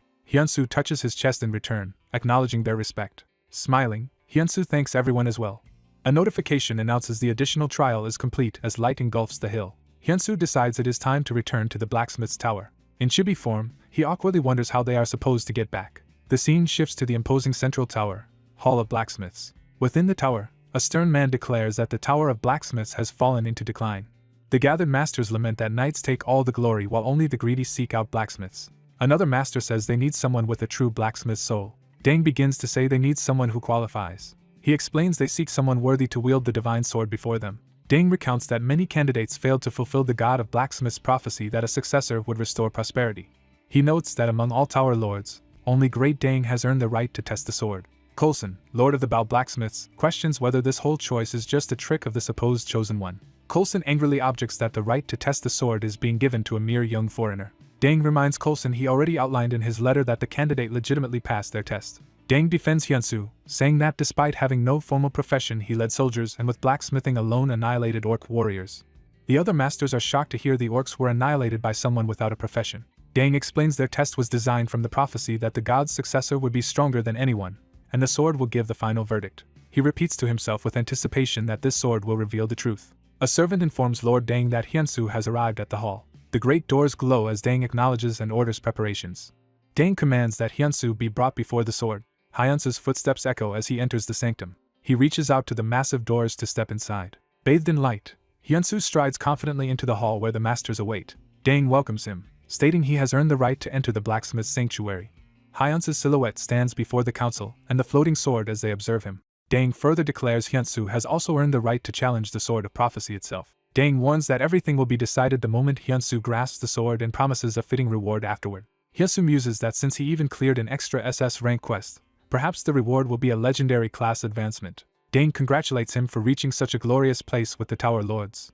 Coulson begrudgingly praises Hyunsoo's resourcefulness in the crisis. Coulson then belittles Hyunsoo, claiming his arrows were only crude imitations of a famous artifact called Slinarian. He adds that Hyunsoo only passed because he already possessed an epic-grade bow. Smirking, Coulson urges Hyunsoo to draw the sword so they can see if luck favors him again. Hyunsoo's lips tighten as he listens in silence. Narration identifies the gathered figures as the masters of the blacksmith's tower surrounding the sword. It states that each master has forged legendary weapons that shape the world of Ares. They are described as super-renowned NPCs of the game. Hyunsoo notes that as blacksmiths, they must have extremely high levels and awe-inspiring titles, singling out Coulson as level 365. Nonetheless, Hyunsoo thinks to himself that his own skills do not feel inferior. He wonders how things would go if they competed purely on technique without title bonuses.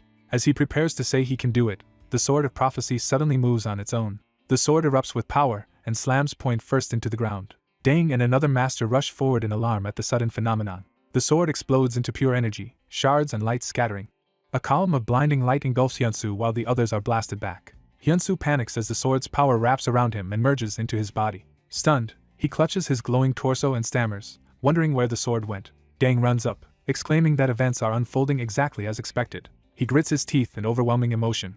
Laughing wildly, Dang proclaims this is what the prophecy's fulfillment truly meant. Coulson bitterly realizes they had invented elaborate rituals unnecessarily, since a real successor never needed to draw the sword at all. Enraged, he curses internally at the turn of events. A system message congratulates Hyunsoo while Coulson screams that he refuses to accept this outcome. Another window announces the appearance of Ares' first god class. Coulson is shocked that neither he nor Dang, but a foreigner, has received it. The window specifies Hyunsoo has advanced to the god of blacksmiths class, delighting Dang's side. The interface lists his new status, Hyunsoo, level 10, god of blacksmiths. Hyunsoo is dazed to learn he has obtained the game's first god class. A new unique SSS rank title, god of blacksmiths, is granted to him. The title's effects state he ignores material level restrictions when crafting and gains mastery according to artifact type. It further promises that as a blacksmith he can become stronger than anyone and unlocks a future sword trial class quest at level 100. The masters murmur that the sword has truly chosen the foreigner as the prophesied successor. Coulson snaps, screaming that he cannot accept a foreigner inheriting that role. The other lords silently watch as Coulson's rage boils over. He shouts that they have long awaited a great successor chosen directly by the god of blacksmiths, so they cannot rely solely on the sword's decision. Dang insists the prophecy is absolute, and tries to counter Coulson's outburst. Coulson argues that the prophecy also states the successor must be acknowledged by all Tower Lords. He declares as Tower Lord of the Bao Blacksmiths he cannot accept this. Coulson formally challenges Hyunsoo to a blacksmith's duel. He proposes that if Hyunsoo defeats him he will accept him as successor, but if Coulson wins the successor's status is nullified. Coulson emphasizes that a victory for him would strip Hyunsoo of the title granted by the prophetic sword. Dang yells that Coulson has gone mad and calls for the others to restrain him. Some Tower Lords hesitate, then react with shock and interest instead of stopping Coulson. Dang is aghast as he realizes the others are not siding with him. Coulson taunts Hyunsoo that he can still withdraw. He offers to make Hyunsoo Vice Tower Lord if he backs down, and obediently accepts Coulson's tutelage. Dang shouts Coulson's name in anger, while Coulson smirks. Hyunsoo calmly replies that he will accept the duel. With fiery determination, Hyunsu announces that as the god of blacksmiths he accepts the challenge. A notification appears for a god-class skill as Coulson activates his own power. The narration states a true blacksmith speaks through skill and announces that God's custom crafting is now usable. A system quest is generated, an S-grade blacksmith's duel where Hyunsu must defeat Coulson. Coulson explains their duel will differ from a knight's combat duel. He outlines that each will forge a sword at the forge and the one whose weapon shatters first will lose. He points Hyunsu to the top-tier smithy inside the hall and says one day should be enough time to craft a weapon now that Hyunsu has the blacksmith's skill. Coulson mocks him, adding that one day is sufficient if Hyunsu really is the god of blacksmiths. Coulson departs with a smirk, saying they will meet again tomorrow. Dang comments that Hyunsu boldly stepped up for the coming battle. He worries Hyunsu accepted too hastily, given Coulson's skill. Dang stresses that Coulson is exceptionally talented even among tower masters. Hyunsu internally admits that without the new class this duel would have been a certain loss. The narration zooms out to remind readers of the game world areas where levels and titles grant powerful skills and buffs. It adds that as tower masters they also wield unique special abilities. Hyunsu reflects that his god class has erased that gap. He notes that with his new skill the difference in pure technique has actually tilted in his favor. A detailed tooltip for God's custom-made creation appears, describing how he can forge any artifact with any effect at God grade. The scene shifts to the smithy where hammer blows echo through the rafters. Coulson works furiously at his own forge. He recalls that he once was a sword-forging blacksmith. He remembers inheriting a prestigious family swordsmithing technique. He then recounts how Dang appeared as a master whose skill far surpassed his own. Because of that, he became tower master of the Bao blacksmiths instead of swords. Though resentful, he forced himself to accept Dang's superiority. He recalls the great vow that he made at that time. Yet now that Hyunsu has appeared, his resentment resurfaces. He thinks bitterly that his vow is being trampled by a stranger suddenly placed over him. Coulson rages that this is something he absolutely cannot tolerate. He channels that fury into his forging, hammering with fanatic intensity. The result is a massive fiery explosion from his forge. Coulson cools down slightly, sweat dripping from his chin. Hyunsu likewise completes a gleaming sword before his own roaring fire. Dang watches, thinking about the process of imbuing artifacts with special effects. Hyunsu's narration explains that imbuing effects follows the principle of gaining one property while sacrificing another. He reasons that to win the duel he must prioritize strength and maximize a weapon breaker trait. Dang concludes Hyunsu must forge his weapon at the highest grade to obtain that ideal ability. At the same time, he frets that Hyunsu's basic stats are still only at a rare grade level. Hyunsu inspects his finished weapon, its blade shining brilliantly. Dang anxiously wonders what a true god of blacksmiths is thinking and capable of as Hyunsu works. The next day both stand in the arena, each wielding their crafted sword, ready for the blacksmith's duel under the Tower Lord's gaze. The smug blacksmith notes that since Hyunsu did not flee, he must have forged something overnight. Hyunsu prepares to test whether the blacksmith's skills are worthy of someone called a successor of a god. The blacksmith draws his sword, declaring the first step of the test. He strides into the arena, sword in hand, facing Hyunsu. The blacksmith announces he will introduce his sword to Hyunsu. The sword Black Knight is revealed with powerful stats and abilities centered on breaking weapons. An onlooker is shocked by the weapon's revealed power. Observers marvel that Coulson has crafted a flawless unique grade dueling sword overnight. The blacksmith praises the sword as magnificent, inwardly thinking that such quality is only natural. He proclaims his sword a masterpiece containing his family's traditions and urges Hyunsu to reveal his own weapon. The duel begins as the blacksmith charges toward Hyunsu. The blacksmith reacts in alarm as Hyunsu moves to counter. Another observer watches in breathless anticipation of what Hyunsu has made. Hyunsu's weapon is identified as his first custom-made rare-grade sword, surprising everyone. The blacksmith is overwhelmed that his opponent's sword is only rare-grade yet recalls Coulson's confidence. He shifts from disbelief to a fierce, determined expression. Enraged, the blacksmith activates Black Knight's power, saying Hyunsu has made a huge mistake. He thinks this childish game with a kid has gone far enough and prepares to finish it. The blacksmith lunges in for a decisive, all-out strike. Hyunsu calmly readies his own sword to meet the attack. The blacksmith screams as he pours all his strength into the blow. Their clash sends Hyunsu sliding back while the force of impact reverberates through the arena. Spectators gasp at the sudden outcome. The blacksmith sees something shocking in the aftermath of the strike. Hyunsu's focused eye shows his resolve. The result is revealed.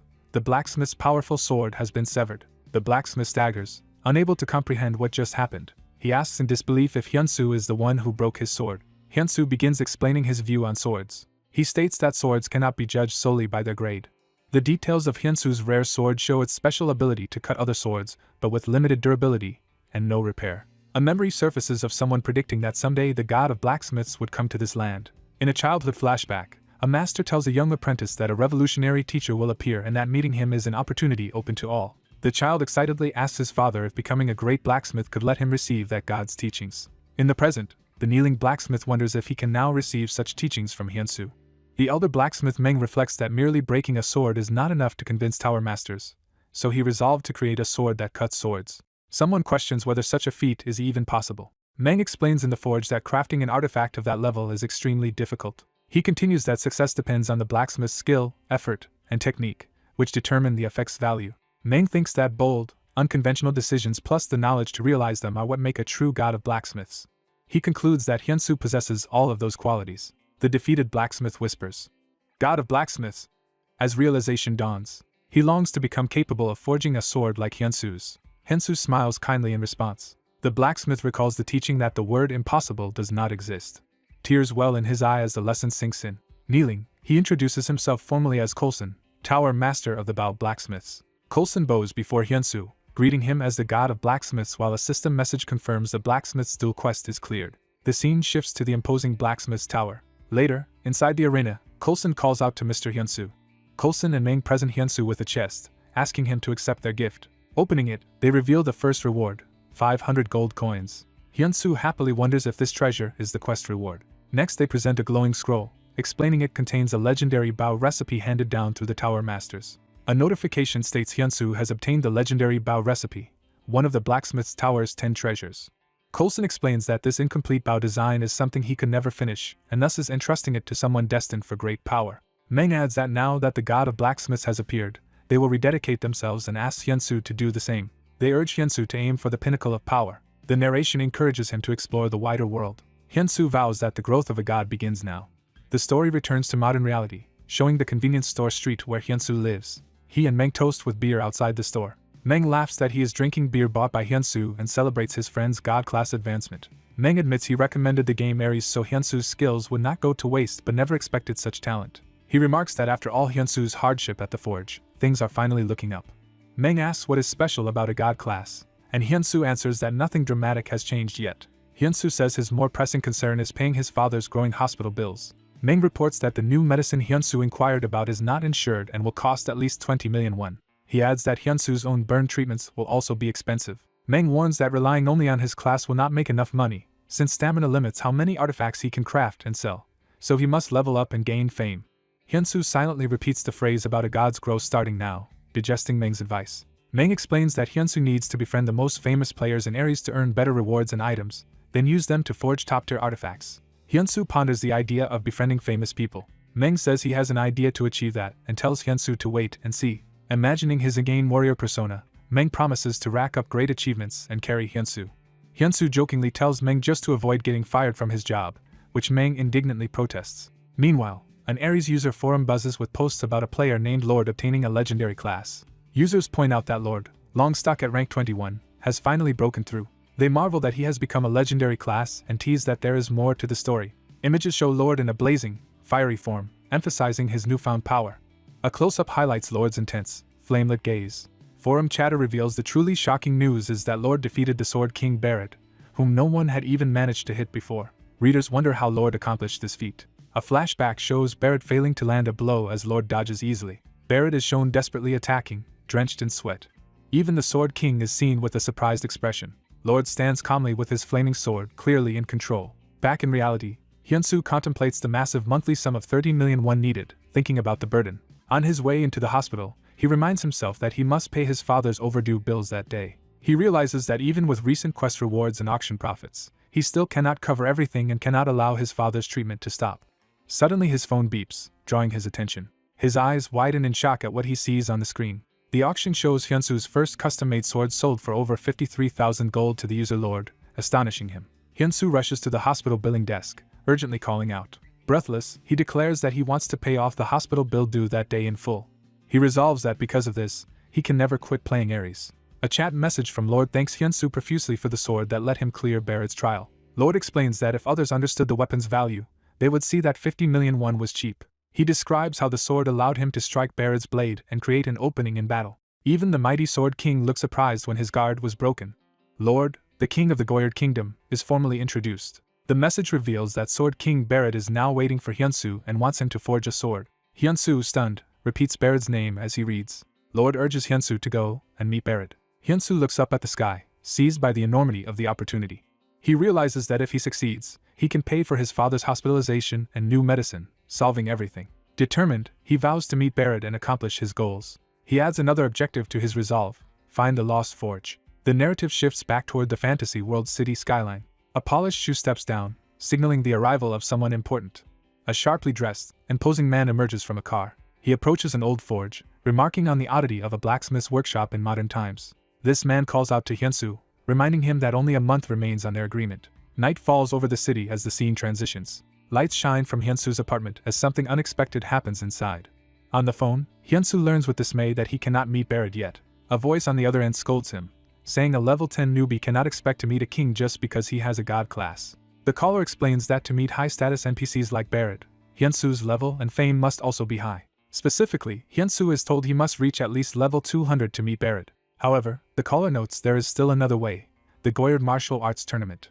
This annual event in the Goyard Kingdom is a level-limited tournament for players around level 50 to 60. Images show fierce battles, illustrating the tournament's intensity. The narrator explains that Barrett hosts this tournament every year to seek talented outsiders with potential. Meng later tells Hyunsu that the tournament is coming soon, and its winner receives prize money directly from Barrett. He concludes that, for now, this tournament is Hyunsu's only realistic way to meet Barrett.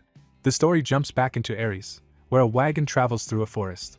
Hyunsu rides in the wagon in his in-game form, armed and armored. He recalls Meng's instruction to head for the embattled castle territory. Meng had said castle, on the border between Prime and Goyard and constantly at war with the undead, would need Hyunsu's skills most. Castle is described as a territory defense zone where players must stop waves of undead monsters. Hyunsu remembers Meng's advice that castle is the fastest place to level up. He steels himself, thinking he must clear this dangerous area. As the wagon approaches castle's fortress, Hyunsu resolves to tackle any quest that comes. The winds howl around the fortress walls, emphasizing the harsh environment. A system prompt confirms Hyunsu has entered castle territory as guards on the wall watch the newcomers. A centurion named Lander greets Hyunsu warmly, saying they desperately needed another fighter. Lander explains that they are short-handed because undead incursions have recently increased. Hyunsu asks why the number of undead has risen. Lander hints there is a reason and begins to explain. He describes the holy bell of Rama's castle that, when rung, affects the undead. When the bell tolls, the invading undead become weakened and easier to defeat. Lander says that up until recently, the bell's sound kept the undead at bay, leading Hyunsu to see it as an event mechanic. But Lander reveals the bell shattered into pieces not long ago. He adds that they were caught off guard, scrambling to reinforce defenses while the undead began to converge. Hyunsu asks if the bell cannot simply be repaired. Realizing something, Lander asks if Hyunsu was sent by Master Dang. Hyunsu confirms he came on Dang's recommendation as the blacksmith of the Sword Tower. Relieved, Lander says they have been waiting for him and urges Hyunsu to meet the commander. As they speak, a figure approaches and Hyunsu agrees to go along.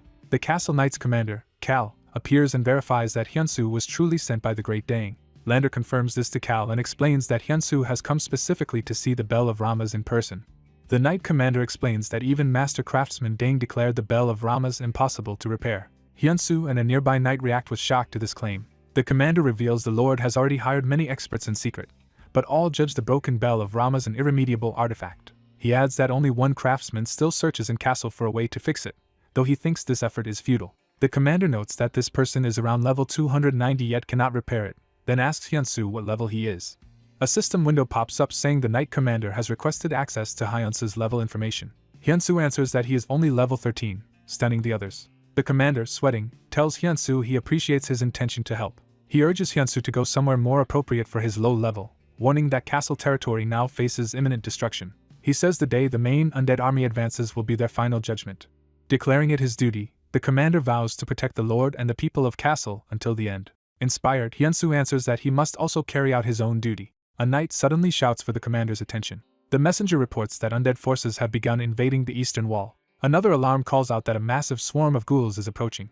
Hyunsu's interface identifies the approaching monsters as level 41 ghouls. The commander orders his men to defend the main gate because of the danger. He tells Lander to follow him to respond, and Lander agrees. As he departs, the commander starts to add one more remark. He firmly reminds Hyunsu and Lander that everything they discussed about the bell must remain secret.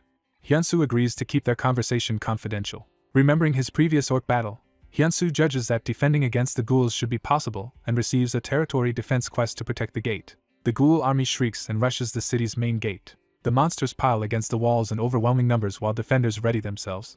Archers and soldiers on the wall fight desperately against ghouls climbing up.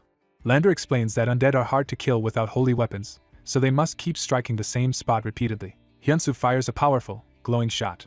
His arrow, charged with energy, pierces and explodes a ghoul's head. The soldiers gape as Hyunsu calmly looses more arrows. Lander realizes in disbelief that Hyunsu is killing ghouls with one shot even without holy power. Hyunsu activates his Pyonjian baby arrow technique, preparing rapid specialized shots. He focuses intensely as he unleashes the explosive arrow. The arrow spirals through the horde, tearing through multiple ghouls with chained impacts. The attack devastates the enemies, splattering blood as it carves a path. Explosions continue across the battlefield, blowing away more ghouls. The soldiers cheer around Hyunsu on the wall, exhilarated by the reversal. Lander, fired up by Hyunsu's performance, shouts that he will take down all the remaining ghouls. Hyunsu thinks the situation is easier than expected and believes that at this pace he can clear the quest. Suddenly a system message declares that a new story is beginning, catching his attention. Moments later, a massive blow from outside the wall smashes defenders aside. A new quest appears commanding them to defeat a colossal giant siege ghoul that looms over the wall. Soldiers panic when they see the enormous ghoul and insist they must call the Knight Commander. Hyunsu's interface identifies the monster as a level 89 giant siege ghoul. Meanwhile, the commander is still fighting lesser undead down at the gate, cursing the worsening situation. Lander realizes that Commander Cal is too occupied defending the gate to send reinforcements. He fears that at this rate the wall itself will collapse. Hyunsu volunteers to distract the giant ghoul for a while, shocking Lander. He launches himself from the wall toward the monster. Lander and others shout in alarm as Hyunsu dives down alone. They cry out that it is too dangerous for him to go by himself. Hyunsu falls with determination, gripping his weapon tightly. The giant ghoul reaches for him while lesser ghouls swarm below. Blinding lines of energy gather, signaling another of Hyunsu's attacks. He channels power into his weapon and strikes, creating a huge blast near the giant ghoul's body. The impact detonates on the ground, scattering ghouls. Hyunsu lands facing the towering monster. He steadies himself, and decides he only needs to defeat this one enemy. His eyes show fierce resolve as he focuses on the coming clash. He dashes in, firing another powerful attack at the giant ghoul's leg. Explosions erupt around the giant as multiple impacts land. The red blast continues, flinging bodies and debris as it hits. Hyunsu decides to lure the giant ghoul as far from the wall as he can so it cannot damage the city. While running, he wonders if he has fully drawn the monster's attention. The enraged giant lunges at him with a huge claw swipe. Its strike smashes craters into the ground as Hyunsu narrowly avoids being crushed. He's shocked by its speed and decides he must change tactics. Hyunsu invokes a weapon swap, summoning his Korean bow gakgung with Pyonjian arrows. He grabs the bow, ready to rely on archery again. He prepares to attack the giant ghoul anew, thinking that with this weapon he can win. Hyunsu leaps and unleashes an immense blue energy shot, convinced this will finish the fight. The beam slams into the giant ghoul's head in a massive explosion. When the light clears, the giant ghoul is still standing and turns its gaze on him. It roars furiously, revealing itself unharmed. A red light gathers deep in its open maw, charging a counterattack. Hyunsu realizes in shock that his blow did no damage at all. The giant ghoul's claw lashes out again with lethal force. The hit sends Hyunsu hurtling away, his bow shattering as he crashes. A system alert warns that his HP has fallen below 10%. Another notice says he will be forcibly logged out if his HP reaches 0, and he mentally protests dying like this. He hits the ground in a massive impact, dust and rocks erupting around him. Lying in a crater, Hyunsu groans in pain. He staggers, thinking in disbelief about the idea of being forcibly logged out. Struggling to his knees, he calls that notion absurd. Seeing the giant closing in, he thinks that if he fails to clear this episode, he recalls that failure would prevent him from entering the Goyard martial arts tournament. He then remembers that without that tournament he cannot pay his father's hospital bills. He also worries about affording treatment for his own injuries. And he thinks of how he would never reclaim the family blacksmith shop, vowing not to return to his former hopeless life. Gritting his teeth, he steels his resolve. He reminds himself he started this game specifically to change his reality. Therefore, he decides he absolutely cannot give up here and now. He fires another beam attack directly up into the giant ghoul's body. The beam pierces through, making the monster cry out in pain. Enraged but wounded, the giant ghoul charges at him again. Hyunsu's HP drops even further below 3% as he strains on. Despite this, he tells himself he will never give up. He raises his bow high, gathering a final surge of power. He releases another huge energy wave that slams into the giant. Insisting the fight is not over, he prepares yet another shot. As he readies the arrow, he suddenly notices something wrong. Realization strikes that his bowstring has snapped. Facing the approaching giant with a broken bow, he stares in stunned silence. The giant ghoul stomps down where he stands. A system message shows his HP dropping to 1, and he wonders if this is the end. Falling into darkness, he thinks no. He clenches his fist and refuses to accept dying like this. His desperate refusal triggers a special condition being met as he falls. A system explains that having HP under 5% while harboring strong will qualifies him for God's blacksmith, allowing him to gain a new skill. He acquires the skill God's emergency crafting, which lets him quickly forge a weapon usable only for 30 seconds, but it must be completed within 20 seconds. Realizing this is his one opportunity, Hyunsu decides this is his chance. A countdown begins as God's emergency crafting activates, and he believes this power may let him clear the episode. Another prompt tells him to choose materials, which he sees as his final chance. He grabs a hammer, readying himself to forge in the middle of battle. With 14 seconds left, he slams the glowing metal, starting to shape a weapon. As the timer ticks toward 12 seconds, he keeps hammering while others watch. With 11 seconds remaining, he continues striking the blade. Sweating, he focuses all his strength and concentration with 10 seconds left. At 9 and 8 seconds, he refines the heated blade shape. As the countdown hits 7 to 5 seconds, the finished weapon cools in magical light while he watches. At 4 to 1 seconds, a radiant holy sword fully forms before time expires. When the timer reaches 0, Hyunsu grips the completed weapon as power crackles around him. He shouts as he prepares to deliver a decisive strike. He leaps and cleaves deep into the giant ghoul with the divine sword. The monster reels backward, grievously wounded. The blade slices again and again, spraying the giant's blood. Finally, the huge body crashes down while Hyunsu lands, sword planted in the ground. Exhausted, he braces himself on the sword, breathing hard. Smiling in relief, he realizes he has done it. A system window confirms the siege battle giant ghoul has been defeated and that Hyunsu has leveled up to 38. Looking up at the notification, he mutters that at this level. He attempts to say it is enough before collapsing from fatigue. As he falls, comrades rush toward him, shouting his name. Their cries for Mr. Hyunsu echo as his consciousness fades. His perception shifts to a bright sky as if drifting toward the light. Hyunsu awakens bandaged on a cot, groaning in confusion. Sitting up among soldiers, he asks how long he has been out, and what happened to the ghoul. The garrison erupts in cheers, calling him awake and celebrating him as a true hero. Still bewildered, Hyunsu asks what is going on, and is told that thanks to him they survived another day. The commander personally thanks him and asks how he managed such a feat. Hyunsu awkwardly says he cannot really explain, while the commander laughs that his deeds were amazing. Internally, Hyunsu thinks no one would believe he forged a divine weapon mid-battle, while the commander insists he was the star of the fight. Narration explains that ghouls are weak to divine power, being akin to ghosts. Hyunsu recalls that upon learning this, he immediately thought of the legendary four-seal sword known for driving away evil spirits and preventing disasters. He remembers his father once telling him about restoring that sword, knowledge that allowed him to recreate it here. Looking at his wrapped hands in the sunlight, Hyunsu feels proud and resolved. He is glad the plan worked, though he laments that the new skill was single-use, as the commander approaches to give him a reward. The commander hands over a heavy pouch, saying he has filled it generously. A system confirms Hyunsu has received 2,000 gold, and he happily calculates that this equals 2 million won. The commander admits he had misjudged Hyunsu as just another outsider. Bowing deeply, the commander formally apologizes, while Hyunsu and the watching soldiers react in surprise. Cal reassures the commander that everything is fine. Hyunsu thanks Cal for recognizing him as a commander notification shows their affinity has maxed out. Cal, holding Hyunsu by the hand, says he wants to make a formal request. Cal asks Hyunsu to repair the sacred bell of llamas. Cal recalls sensing divine power in Hyunsu's sword during battle and insists someone like Hyunsu can fix the bell. Hyunsu politely refuses at first, explaining he needs to head to Goyard Kingdom. Hyunsu suddenly remembers that, besides being a fighter, he is also a blacksmith. Cal reveals that the Lord owns a legendary mineral and suggests Hyunsu might receive it if he fixes the bell. Hearing about a legendary mineral, Hyunsu becomes intrigued. They arrive at the Lord's castle where the bell is kept. Cal brings Hyunsu to a specific room inside the ornate castle. As the door opens, Hyunsu is stunned by what he sees inside. On a pedestal lies the bell of llamas, completely broken into golden fragments.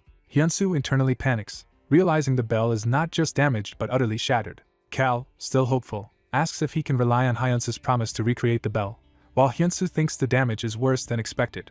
Forcing a smile, Hyunsu affirms he can do it while inwardly scrambling for a solution. A woman in uniform calls out to the commander. The woman strides into the room toward Cal and Hyunsu. She bluntly declares that the bell is impossible to repair. Confronting Hyunsu, she says even with her level 290 blacksmithing she cannot fix it, and questions how he could.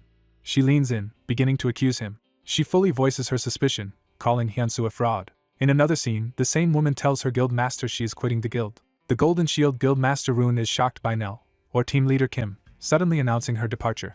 Rune argues that leaving wastes all they have built, but Nell says she is simply tired of it. When someone suggests recruiting Blacksmith Hyun instead, Nell angrily objects that the real issue is offering an anonymous user an enormous salary. Rune defends the idea by citing Blacksmith Hyun's first sword selling for a huge sum and says recruiting him would quickly raise the guild. A chibi flashback shows previous hired blacksmiths were scammers, one using proxy crafting and another running off with contract fees. Rune continues listing disasters with former blacksmiths, until Nell, embarrassed, tells him to stop. Nell explains she is exhausted from constantly cleaning up those messes and asks not to be stopped from leaving. Rune reluctantly accepts her wish, and she assures him she will not join another guild for some time. As Nell walks away, Rune promises she will always have a place to return to at the guild. Back in the game world, Castle is shown as the setting. Inside Castle, the streets and walls lie in ruins, shocking observers. Nell looks over the devastated village, troubled because it should not have vanished like this. She recalls how living here taught her that the NPCs felt like real people to her. Nell thinks that if she can repair the Bell of Ramas, she might be able to stop this catastrophe. Determined, she decides she must check on the bell again. Returning to the present meeting with Hyunsu and Cal, Nell begins accusing him. She repeats her charge that Hyunsu is a scammer. Hyunsu recoils in surprise as Cal watches their confrontation. Hyunsu demands to know who she is to call him that, and she replies that she is a higher-grade blacksmith. Cal steps between them, introduces Nell as the renowned master blacksmith he mentioned, and introduces Hyunsu as the ally from the recent ghoul hunt. Cal boasts that Hyunsu helped subjugate ghouls and promised to fix the bell, while Nell silently doubts a level 3-8 could do either. Nell insists the bell is irreparable and warns Hyunsu not to exploit Castle's plight, while Hyunsu, tuning her out, wonders what she is rambling about. Nell fumes that Hyunsu just ignored her as he walks over to the bell fragments. She wonders if something about the fragments has changed.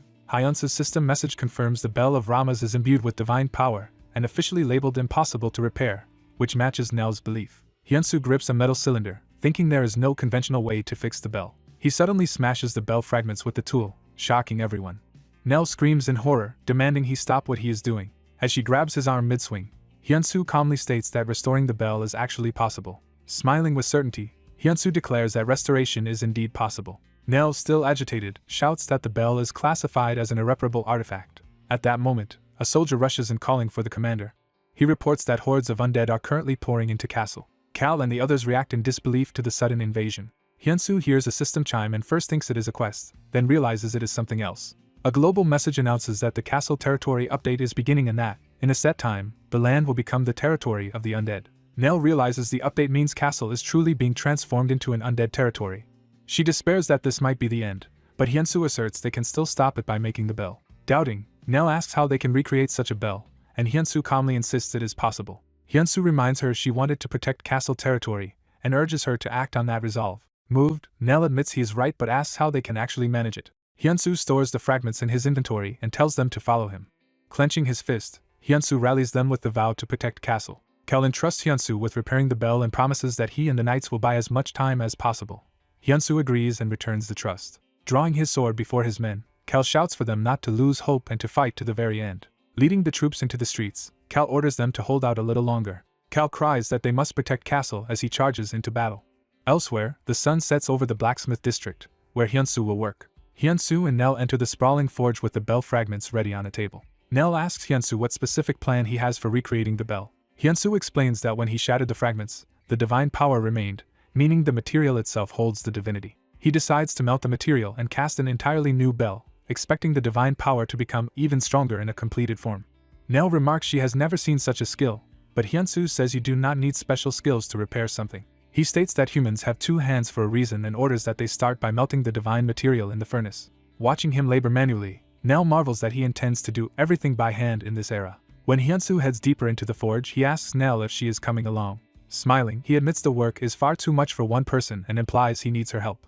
The scene shifts to the real-world dev room where developers monitor the game on their computers. One tired developer drinks from a tumbler while staring at the screens. He sighs that they are doomed and that the Castle territory update seems like it will flop. Another developer scolds him for being pessimistic on update day, then notices something unusual on a monitor. Curiously, he asks what his colleague is watching so intently. They zoom in on gameplay footage showing Hyunsu and Nell at the forge, wondering if the strange behavior is due to that blacksmith user. The skeptical dev laughs off the idea that any user could fix the bell and tells his coworker not to be cowardly. A third dev, a woman, interjects that Hyunsu is no ordinary player. She stares at the screen in silence, anticipating what he will do. Meanwhile, on update D-Day, Castle's defenders battle a massive army of undead outside the walls. Cal urges everyone to stop the undead and keep them from breaching the city. Exhausted soldiers gasp as more monsters converge on them. One soldier fights back with a powerful sword strike, grunting with effort. Another is knocked flat as an axe-wielding ghoul looms over him. A grotesque undead roars and raises its weapon to finish the fallen man. The threatened soldier screams in terror. Cal dashes in and slashes the monster, saving the soldier at the last second. He checks on the troops, who call out to the commander in concern. Cal shouts for everyone to hold out just a little longer. Rallying cry in his heart, Cal fights on, insisting they must protect their birthplace, Castle. His sword begins to crack under the relentless combat. He realizes with dread that his weapon is failing at the worst possible moment. The blade finally shatters as he tries to block another heavy blow. A towering undead swings down violently at Cal. Cal closes his eye, cursing and wondering if this is the end for him. He braces as the massive weapon comes down toward his head. Suddenly, an unexpected sound distracts both Cal and the undead mid-swing. The leading undead clutches its head, screaming in agony as if afflicted by the sound. Other undead around the walls ignite and writhe in pain, roaring as they burn. A bright, wind-like wave of light emanates from Castle's tower, incinerating the horde below. Cal stares up in amazement at the glowing tower. Realizing what has happened, he exclaims that the Bell of Ramas has been fixed. Back in the dev room, a developer spits out his drink in shock. He and the others gape at the screen showing Castle saved and yell in disbelief at what is happening. In the Forge's tower, Hyunsu raises the newly crafted bell with a hammer in hand. He strikes the completed bell, unleashing its powerful divine resonance. Nell, watching from afar, is stunned that Hyunsu actually succeeded. The devs frantically question what they are seeing, wondering if the update has failed because of this unexpected outcome. One dev explains that this player has not logged out or slept since the update countdown began. Another is horrified to learn Hyunsu has effectively stayed awake for an entire real-world week. A narration flashes back to 5 days before D-Day, when Hyunsu first headed to the Forge in Castle territory. It explains he then mobilized the villagers to begin the complex work of recreating Ramas's bell. Hyunsu recounts how they had to melt the completed bell down to its base material again, mainly to extract its divine power. While he drafted blueprints, Nell managed war supplies and coordinated part of the town's defense effort. A special notification marks the beginning of a divine custom-made project as Hyunsu studies his plans. He vows to maximize the bell's power to repel undead and even add a damage-dealing ability. At the forge, Hyunsu orders workers to raise the furnace temperature as high as possible for the casting. Molten metal pours, and narration says that if everyone works with one heart, the divine power in the bell will be stronger.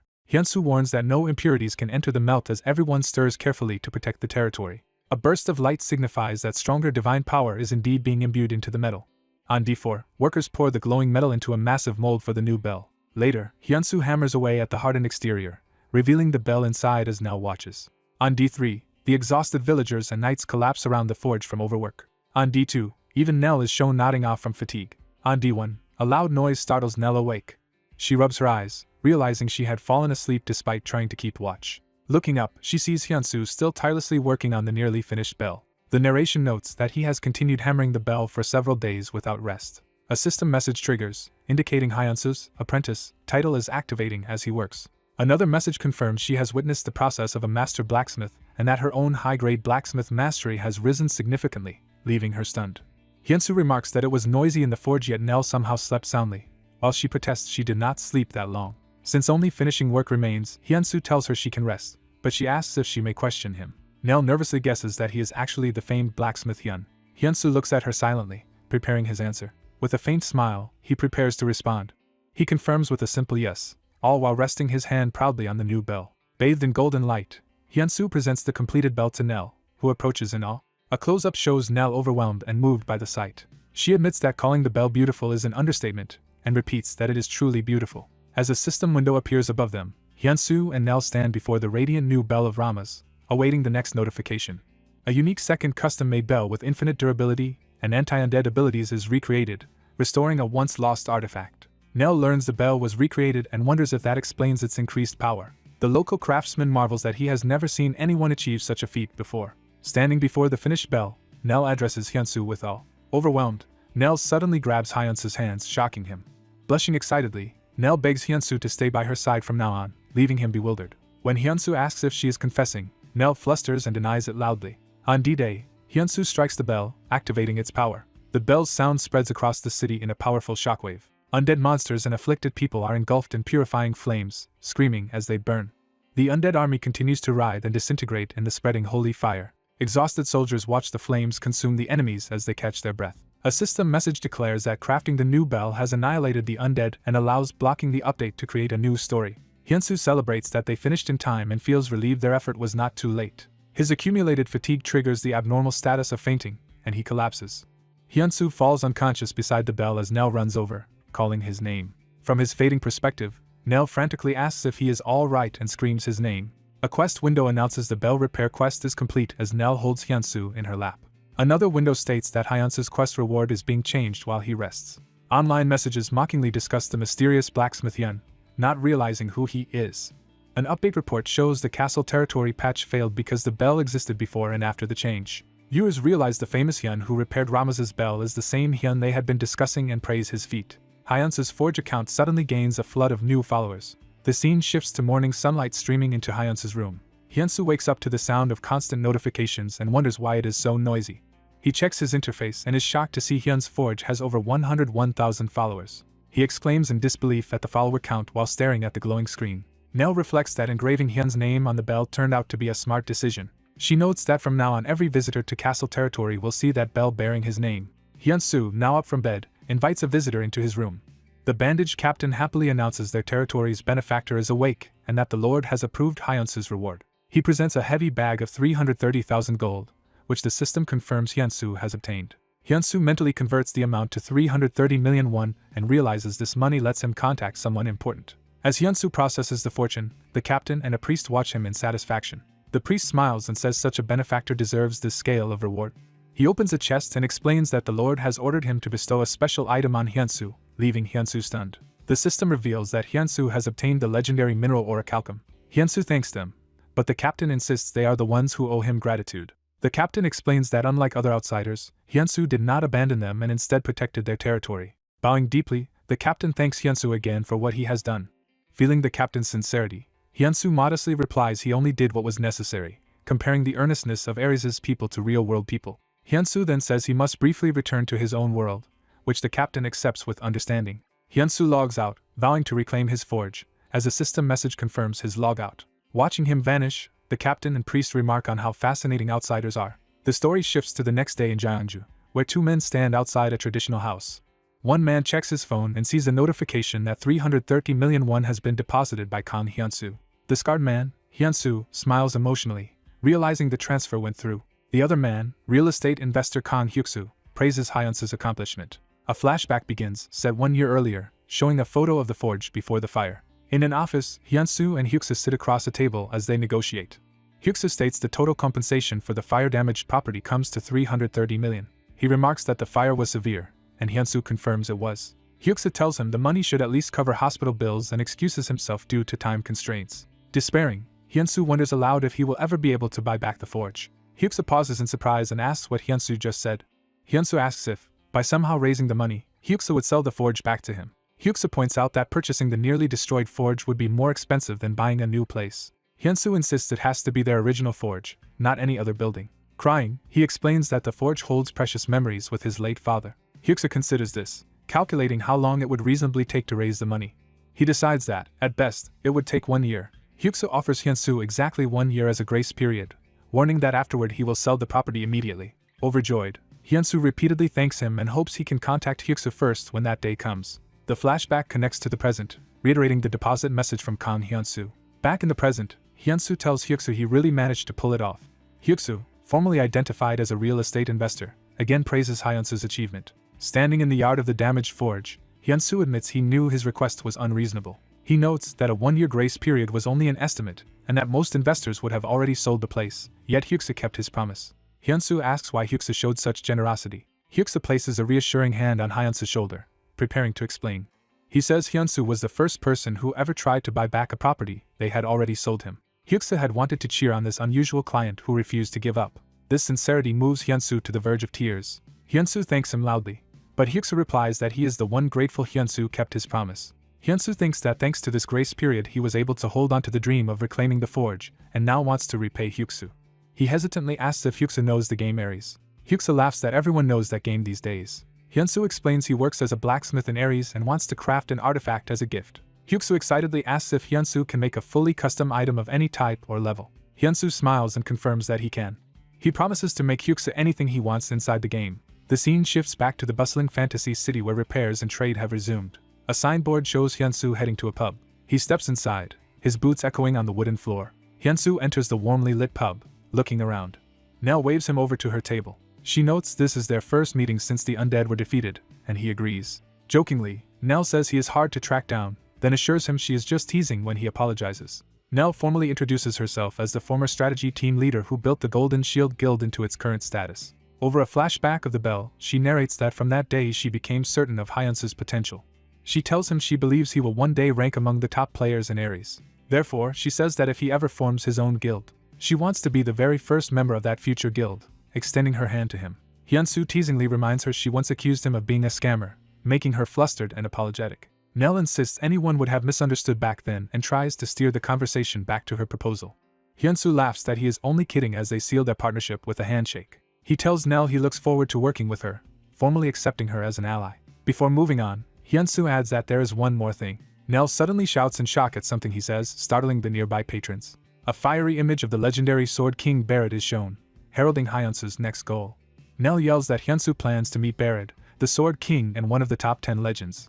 Hyunsu calmly explains he will enter the Goyard Martial Tournament, whose champion is personally rewarded by Barrett. Nell admits this is true but worries because the tournament attracts many powerful rising stars. Hyunsu replies that this is precisely why he must win, which Nell thinks he is taking far too casually. He tells her not to worry as he continues eating unbothered. Smiling, Hyunsu says he will aim for victory by doing what he does best. Nell can only respond with a confused, "Huh," at his confidence. In chibi form, Hyunsu asks if Nell is going to eat, and she distractedly says she is fine. Time jumps to the day of the Goyard Martial Tournament, showing the grand city and arena. Mounted on a red wyvern, Chairman Bikel welcomes the outsiders to the Goyard Martial Tournament. He announces that the tournament will begin once he leaves the arena, stirring excitement among the participants. He explains that they will soon have to face whatever monsters appear from the arena gates. Bikel grows uneasy as he watches events unfold. From above, he notes that though spectators may not see them clearly, the prince is watching everyone's conduct. He sends them off with a wish for good fortune as the system proclaims the tournament officially begun. Suddenly chaos erupts on the field as participants clash and something unexpected descends, shocking them. Fighters look up nervously, sensing something powerful arriving. A colossal stone golem appears as the system orders them to survive against it within a 1-hour time limit. One participant tries to psyche himself up, saying at least he expected golems to show up. The crowd charges the golem, shouting to fight. A system message declares this the first trial and promises rewards to anyone who slays the stone golem. The golem, revealed to be level 109, smashes into the arena with terrifying force. Some contestants panic at the monster's unexpectedly high level, while others try to act brave. One fighter declares that striking first gives the advantage, only to be instantly crushed by the golem. Many players are one-shot by its blows, their HP dropping to 0 and forcing them to log out. A remaining fighter yells at a fallen comrade for claiming he was fine. Others attempt to warn each other to dodge, but more participants are killed and expelled from the game. A panicked mage realizes the situation is completely different from the strategy information they had and despairs about defeating the golem. Amidst the chaos, Hyunsu, now in archer gear, stands calm while others complain they have been tricked. Outside, Bikel races through the palace corridors to report the disastrous situation. The narrative briefly shows the towering castle where the prince resides. Bikel sprints down the hall, panting as he heads for the audience chamber. He panics that the tournament is ruined and that something has gone terribly wrong. He wonders how a high-level stone golem was mistakenly summoned and fears every outsider will be wiped out. Bursting past the guards, he insists on seeing the prince at once. He shouts for his highness and declares they must stop the tournament immediately. Inside the throne room, the armored prince curtly denies Bikel's request to halt the event. When Bikel protests, the prince asks if he has still not realized what is really happening. Smiling ominously, the prince tells him to look closely. He urges Bikel to focus on the warrior fighting inside the arena. In the arena, a blazing projectile streaks across the ground toward the golem. The attack slams into the golem's head with immense force. A system window identifies Hyunsu's weapon as his third custom artifact. It is revealed as an orichalcum-fletched arrow with a retrieve effect that returns to its user. Spectators gasp that Hyunsu's arrow just flew back to him, wondering what kind of weapon it is. Hyunsu draws again, thinking this arrow is the reward he received from castle territory. He reflects that the orichalcum from legend truly lives up to its incredible performance. The arrow pierces the golem, exploding its core as onlookers shout that the hit landed. The arrow narrowly misses other players, who yell at Hyunsu to watch where he is shooting, and he apologizes. The wounded stone golem roars as a system message announces it is stunned for 4 seconds. The stone golem is momentarily incapacitated in front of the archers. The party seizes the opening and launches a coordinated fiery assault. Their attacks slam into the stone golem's chest, making it roar in pain. The golem's massive fist crashes into the ground. The impact devastates the arena floor, sending adventurers flying as they scream warnings. The wounded golem growls while glowing fragments crumble from its body. The fighters regroup cautiously as the golem starts to rise again. The enraged golem charges the bowman with renewed ferocity. A comrade urges everyone to hold out a little longer, then panics and yells for the archer to run. The golem's huge punch swings toward the archer with terrifying speed. The archer barely reacts as the massive blow closes in. Allies rush in, cursing and straining to intervene amid the shockwave. The archer triggers weapon swap, calling forth a new weapon as smoke explodes around him, thinking the fight is not over. Revealing a sword, he steels himself to continue battling the golem. He confronts the charging golem head-on with his new blade. The clash sends out a blinding burst as he blocks, eyes wide. Overwhelmed by the impact, he is blasted high into the air, screaming. Observing through a crystal sphere, someone respectfully addresses a royal highness. In a throne room, Barrett is advised to halt the tournament because Hyunsu appears to be at his limit. Barrett exhales, considering the situation seriously. The glowing sphere suddenly reacts, startling Barrett. Barrett's expression sharpens as he senses something unexpected. The glowing sword cleaves into the golem's chest, cracking stone. A system message announces that God's emergency production has finished as Hyunsu grips the radiant blade. The Damascus Wuldu, a weapon that can slice through stone, pins the collapsing golem. Hyunsu braces himself under the golem's weight, looking up nervously. The weapon slices cleanly, shattering the stone mass. A message declares that the stone golem has been defeated. Another message states that the emergency Damascus Wuldu has vanished, leaving Hyunsu holding only the staff. System notices rain down, informing Hyunsu that he has leveled up multiple times. Lying on the ground, Hyunsu marvels that his level rose by 14.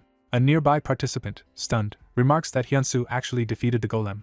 Hyunsu, confused, says he thought they were supposed to kill it, while his handler yells that his only goal had been to survive such a level gap. The handler explains the 3-stage trial and says the balance patch is a failure since the golem was never meant to be beaten. Hyunsu acknowledges this. Hyunsu, back in his room, prefaces another thought with a weary aside. Dizzy, he wonders why he suddenly feels faint. Voices around his blurred vision note that he fainted in-game without logging out. Others debate whether to leave him there and note the tournament has not officially ended. Spectators gossip about how many weapons Hyunsu used, deciding he must be a weapon master and envying his gear. An announcer calls for the attention of all participants. He declares that due to an organizational mistake, the martial arts tournament is being suspended. As the crowd disperses, Hyunsu lies unconscious in the arena. A live stream shows Hyunsu collapsed, with chat exploding over his solo of the stone golem and the bow and arrow he used. Viewers notice that he dropped an item, marvel at the arrow, and point out strange text on it. The arrowhead shown up close bears a special inscription, shocking viewers. Chat identifies the maker as Hyun, the same player who created the infamous irreparable bell in Castle Territory. Viewers react in disbelief, arguing whether such a strong fighter could really be a blacksmith and praising his gear. At the game company, a support agent hurriedly types responses. Customer service replies that they cannot explain why the Goyad tournament was suspended, blaming autonomous NPC decisions. Asked about the sudden appearance of a level 100 plus golem, they again dodge responsibility as an internal issue of the Goyad kingdom. The frustrated customer demands to know what CS can explain at all, and the staffer gives another empty apology. A female dev watching reacts nervously. She tells her team leader there is a serious problem, but he brushes her off, busy at his keyboard. She explains that the tournament has been suspended, which he says they expected and should just accept. She clarifies that the real issue is that Barrett has summoned user Hyunsu, shocking the leader. He panics that Barrett is already moving right after the tournament, while she confirms Hyunsu is on his way to the reception room. The devs lament that this means another all-nighter, saying they just want to go home. In another office, staff discuss how unpredictable Hyunsu is and ask what will happen if he completes Barrett's request and maxes their affinity. They speculate that success would grant Hyunsu the Sword King's swordsmanship and make him the strongest blacksmith. The lead says it will not be easy and depends on Barrett's free will, but he has a bad feeling Hyunsu will succeed, which another dev calls ominous. The next day dawns in Goyad's palace. Hyunsu walks down a grand corridor thinking he is meeting Barrett sooner than expected. A voice suddenly addresses him as an outsider and tells him to listen. Hyunsu kneels before Barrett, who sits sternly on his throne. Barrett says the award is usually given publicly but must be handled privately now due to the incident. Hyunsu remains kneeling respectfully before him. Barrett acknowledges Hyunsu's remarkable performance as a weapon master in the tournament. Barrett offers Hyunsu 13,000 gold as a prize and tells him to accept it. Hyunsu replies deferentially to the prince. He states that he came because he heard Barrett was looking for him. Barrett, surprised, reacts with a sharp question.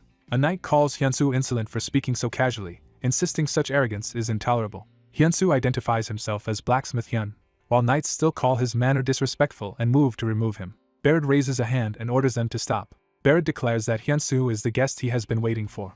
Hyunsu formally introduces himself again as Blacksmith Hyun. He gives Barrett a courtly greeting in person. Barrett comments that Hyunsu took his time to arrive. A caption introduces Barrett as the Sword King, one of Ares' 10 legendary figures. Hyunsu remarks that the journey to reach Barrett was perilous.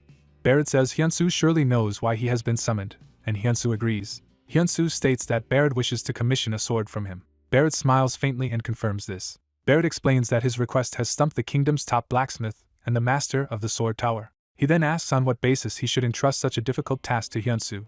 Surrounded by fiery aura, Barrett presses Hyunsu to justify his qualifications. The pressure makes Hyunsu stumble, but he insists on standing his ground. Facing Barrett's overwhelming presence, Hyunsu reflects that he has come this far. He declares that he is relying solely on one thing, his own skill. Barrett lets out a short laugh at this answer. Then he bursts into hearty laughter, calling Hyunsu a bold outsider whose attitude he likes. A startled knight calls out to Barrett in concern. Barrett orders an attendant to bring the prepared item, and the man hastily obeys. The attendant carries a box toward Hyunsu in the throne room. Barrett says he will take a chance on Hyunsu's confidence as the box is presented. The box opens to reveal 100-year cold iron, a rare ore imbued with both fire resistance and icy energy. Hyunsu is amazed to see a mineral that seems straight out of wuxia novels. Barrett commissions a chilling epic grade or higher sword from the ore, promising to grant Hyunsu any wish if he succeeds. He adds that if Hyunsu disappoints him, there will be consequences. Barrett states that failure will mean Hyunsu is forever banned from setting foot in Goyad. A quest window appears as Hyunsu receives the commission. The quest details explain that satisfying the king will allow Hyunsu to ask Barrett for any favor, while failure means banishment. Hyunsu sees it as his chance. Hyunsu grins and says there is absolutely no way. He finishes that he will let Barrett down, then resolves internally that he will succeed no matter what. The scene shifts to the blacksmith workshop filled with morning light. Working there, Hyunsu feels Vice Commander Bella's intense gaze on his back. Bella, introduced as level 301 Vice Commander of Goyad, silently watches him. Hyunsu jokes to himself that he knows he is an outsider but feels overly surveilled. He admits it is natural they do not trust him yet. Bella stiffly tells him to pretend she is not there and focus on his work. Embarrassed, Hyunsu asks if his discomfort was that obvious, and she bluntly says yes. Bella inwardly questions who he thinks he is and why the prince is betting everything on him. She silently threatens that he had better not fail, making Hyunsu feel heavy pressure. A system alert informs Hyunsu that his doorbell is ringing. He excuses himself, saying something has come up in his own world. He asks Bella for permission to step out briefly, and she nods. The scene cuts to his modern apartment. Hyunsu sits up from the capsule as the real-world doorbell rings. He heads toward the door, saying he is coming. The door swings open. His landlady greets him in surprise, and he responds politely. Curious, he asks why she has come. She apologetically explains that she is selling the house because her husband lost his job and needs Hyunsu to move out. The news shocks Hyunsu. He tells her not to apologize, saying she gave him cheap rent and tolerated his late payments. He asks when he must leave, and she replies that he has about 2 weeks. Bowing, she says she is ashamed, while he insists he was happy living there. The conversation ends with the door closing. Walking away, Hyunsu mutters to himself about having only 2 weeks. He looks at his capsule and worries that despite his in-game earnings, real-world expenses are overwhelming. He recalls the costs of his father's hospital bills. He also remembers the huge amount needed to repurchase their nearly burned-down forge. He notes that he has not even begun treatment for his own burns. Frustrated, he cries out, asking where he is supposed to go now. His phone vibrates, interrupting his despair. He sees an incoming call from Kim Hyun, also known as Belle. Answering, he hears Belle say she called with a great idea for the current quest. Hyunsu replies that he is a bit preoccupied and asks to talk later, prompting Belle to ask if something is wrong. He explains, in chibi form, that he suddenly has to move out in 2 weeks, which Belle says is indeed urgent. Belle explodes, scolding him for not realizing how important the Barrett quest is. She says the quest will have 2 major effects and begins to explain. Belle describes how the community is already speculating that the martial arts champion and blacksmith Hyun are the same person. She proposes that Hyunsu conceal his identity for now and reveal it dramatically when he forms a guild. She reminds him that he has a sword commission from Barrett, one of the most influential NPCs in Ares. Belle tells him to imagine Barrett unveiling a sword engraved with Hyun's name, which leaves Hyunsu speechless. She says this is the moment for his value to skyrocket and that she partnered with him because she believes in that potential, prompting him to thank her. Encouraged, Hyunsu says her words snapped him out of it and vows to give the quest his all, shouting fighting. Back in the workshop, a teleport light flares as he returns to Ares. Bella grabs his arm and yells at him for taking so long to come back. Startled, Hyunsu asks if something has happened while he was away. Someone narrates that Prince Barrett is currently in danger. Barrett, surrounded by fire, steels himself. It is revealed that he is trapped inside the fire dragon's nest. Barrett endures the raging flames within the nest. The blacksmith protagonist hears that His Highness Barrett is trapped and demands to know where. 2 chibi characters admit they do not know where that place actually is. The knight scolds the blacksmith for being shocked without understanding the situation, and he awkwardly admits it. The knight says there is no time and begins a hurried explanation. She explains that the Nest of Flames is a domain of blazing monsters. She clarifies that it is the collective territory of fire attribute creatures. She says that among those places, the dungeon Ifrit is so deadly that only Barrett has ever returned alive. The blacksmith questions why Barrett would re-enter a dungeon he already cleared, especially without the custom weapon he ordered. The knight hesitates as she prepares to reveal the reason. She explains that Barrett's target of revenge resides within that dungeon. The blacksmith is shocked to learn Barrett is driven by vengeance. The scene shifts to the blazing Nest of Flames itself. Inside, Barrett is struck by a torrent of fire and groans in pain. He confirms to himself that he has arrived at his goal. Gasping before a radiant gate, Barrett thinks that passing through those doors will lead to his objective. He reflects that even his current sword will not be sufficient for this attempt. He recalls that at least his companions were able to escape safely from the dungeon. He calculates that reinforcements would need at least 3 days to reach him. Barrett ruefully thinks he should have waited for the outsider blacksmith to finish the sword. He mourns that if only his son Ban were still alive, things might be different. Barrett remembers a young man named Hyunsu who reminds him of his dead son. He recalls how Ban would have been around Hyunsu's age, smiling brightly. The memory shifts to Ban dying on the battlefield, calling out to his father. Barrett remembers finding Ban mortally wounded and shouting why he came without permission. Ban confesses he entered the dungeon hoping to prove himself worthy of his father's pride. He admits he was too weak and apologizes as he dies in Barrett's arms. Barrett tearfully tells his son there is no need to apologize. Ban continues to apologize and tries to say something more as his strength fades. Barrett desperately tries to wake Ban, calling his name over and over. Overcome with grief, Barrett screams while clutching his son's body. Back in the present, Barrett grips his sword as he rises once more. He thinks again that he should have waited for the outsider to forge a better blade. Nevertheless, he resolves that he cannot allow Ifrit to escape. He vows that after waiting years for this monster to appear, he will kill it this time. Barrett advances alone down the fiery path deeper into the dungeon. The knight tells the blacksmith that since losing his son, Barrett has devoted himself entirely to slaying Ifrit. She adds that Ifrit rarely shows itself. She believes this might be Barrett's last opportunity to face the monster. The blacksmith admits he struggles to trust an outsider like himself in the eyes of others. The knight replies that Barrett must have had a reason to entrust him with this mission. She bows deeply and begs him, as a knight of Goyard, to save their prince. A system quest appears for the blacksmith: rescue King Barrett from Ifrit's tomb, with success increasing Bella's trust and failure meaning Barrett's death. The blacksmith reflects on Barrett's tragic story. He remembers when he himself nearly lost everything to flames. He wonders if, having lost family like Barrett, he could still move forward as the prince has. Resolving himself, he looks determined. He tells the knight he will do everything in his power. He seizes his hammer to begin forging. He throws himself into forging the new blade on the anvil. Heated metal is hammered into shape amid explosive sparks. The glowing steel is quenched in water.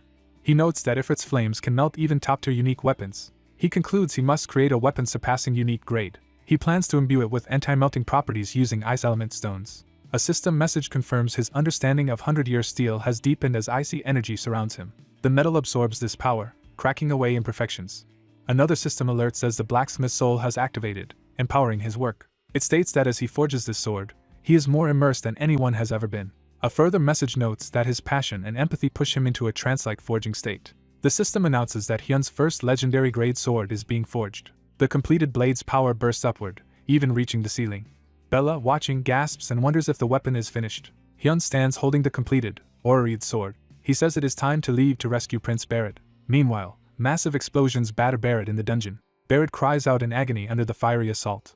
He struggles back up amid the devastation. Barrett declares that everything will end today. Ifrit, the fire demon, laughs menacingly. The monster is identified as the Nest of Flames boss Ifrit, level 409. Barrett roars Ifrit's name as he charges. He leaps high, shouting that he has waited an immense time for this encounter. Raising the icy new sword, he declares he cannot describe how long he has waited. With a battle cry, Barrett dives at Ifrit, blade glowing blue. He rushes in at incredible speed for a decisive strike. Their clash sends both roaring, fire and sword colliding. Ifrit swings its flaming blade. Its fiery weapon begins to shatter upon impact. The monster's body starts cracking under the frost-empowered blows. Ifrit howls as more of its flaming form erupts in backlash. Barrett presses the attack, driving the demon back across the ground. Surprised, he reacts to a counter and dodges a huge explosion of flame. He catches one of Ifrit's flame whips in his hands. Using it, he slams the monster into the ground. Barrett is shocked as his old sword falls away, damaged. Ifrit gathers power in its core for a devastating eruption. A spiral of flame engulfs Barrett and throws him back. The monster laughs wickedly after blasting him. With his armor scorched, Barrett curses as Ifrit's sea of flames surges toward him. He yells in frustration while being overwhelmed by the inferno. The vortex of fire engulfs him completely.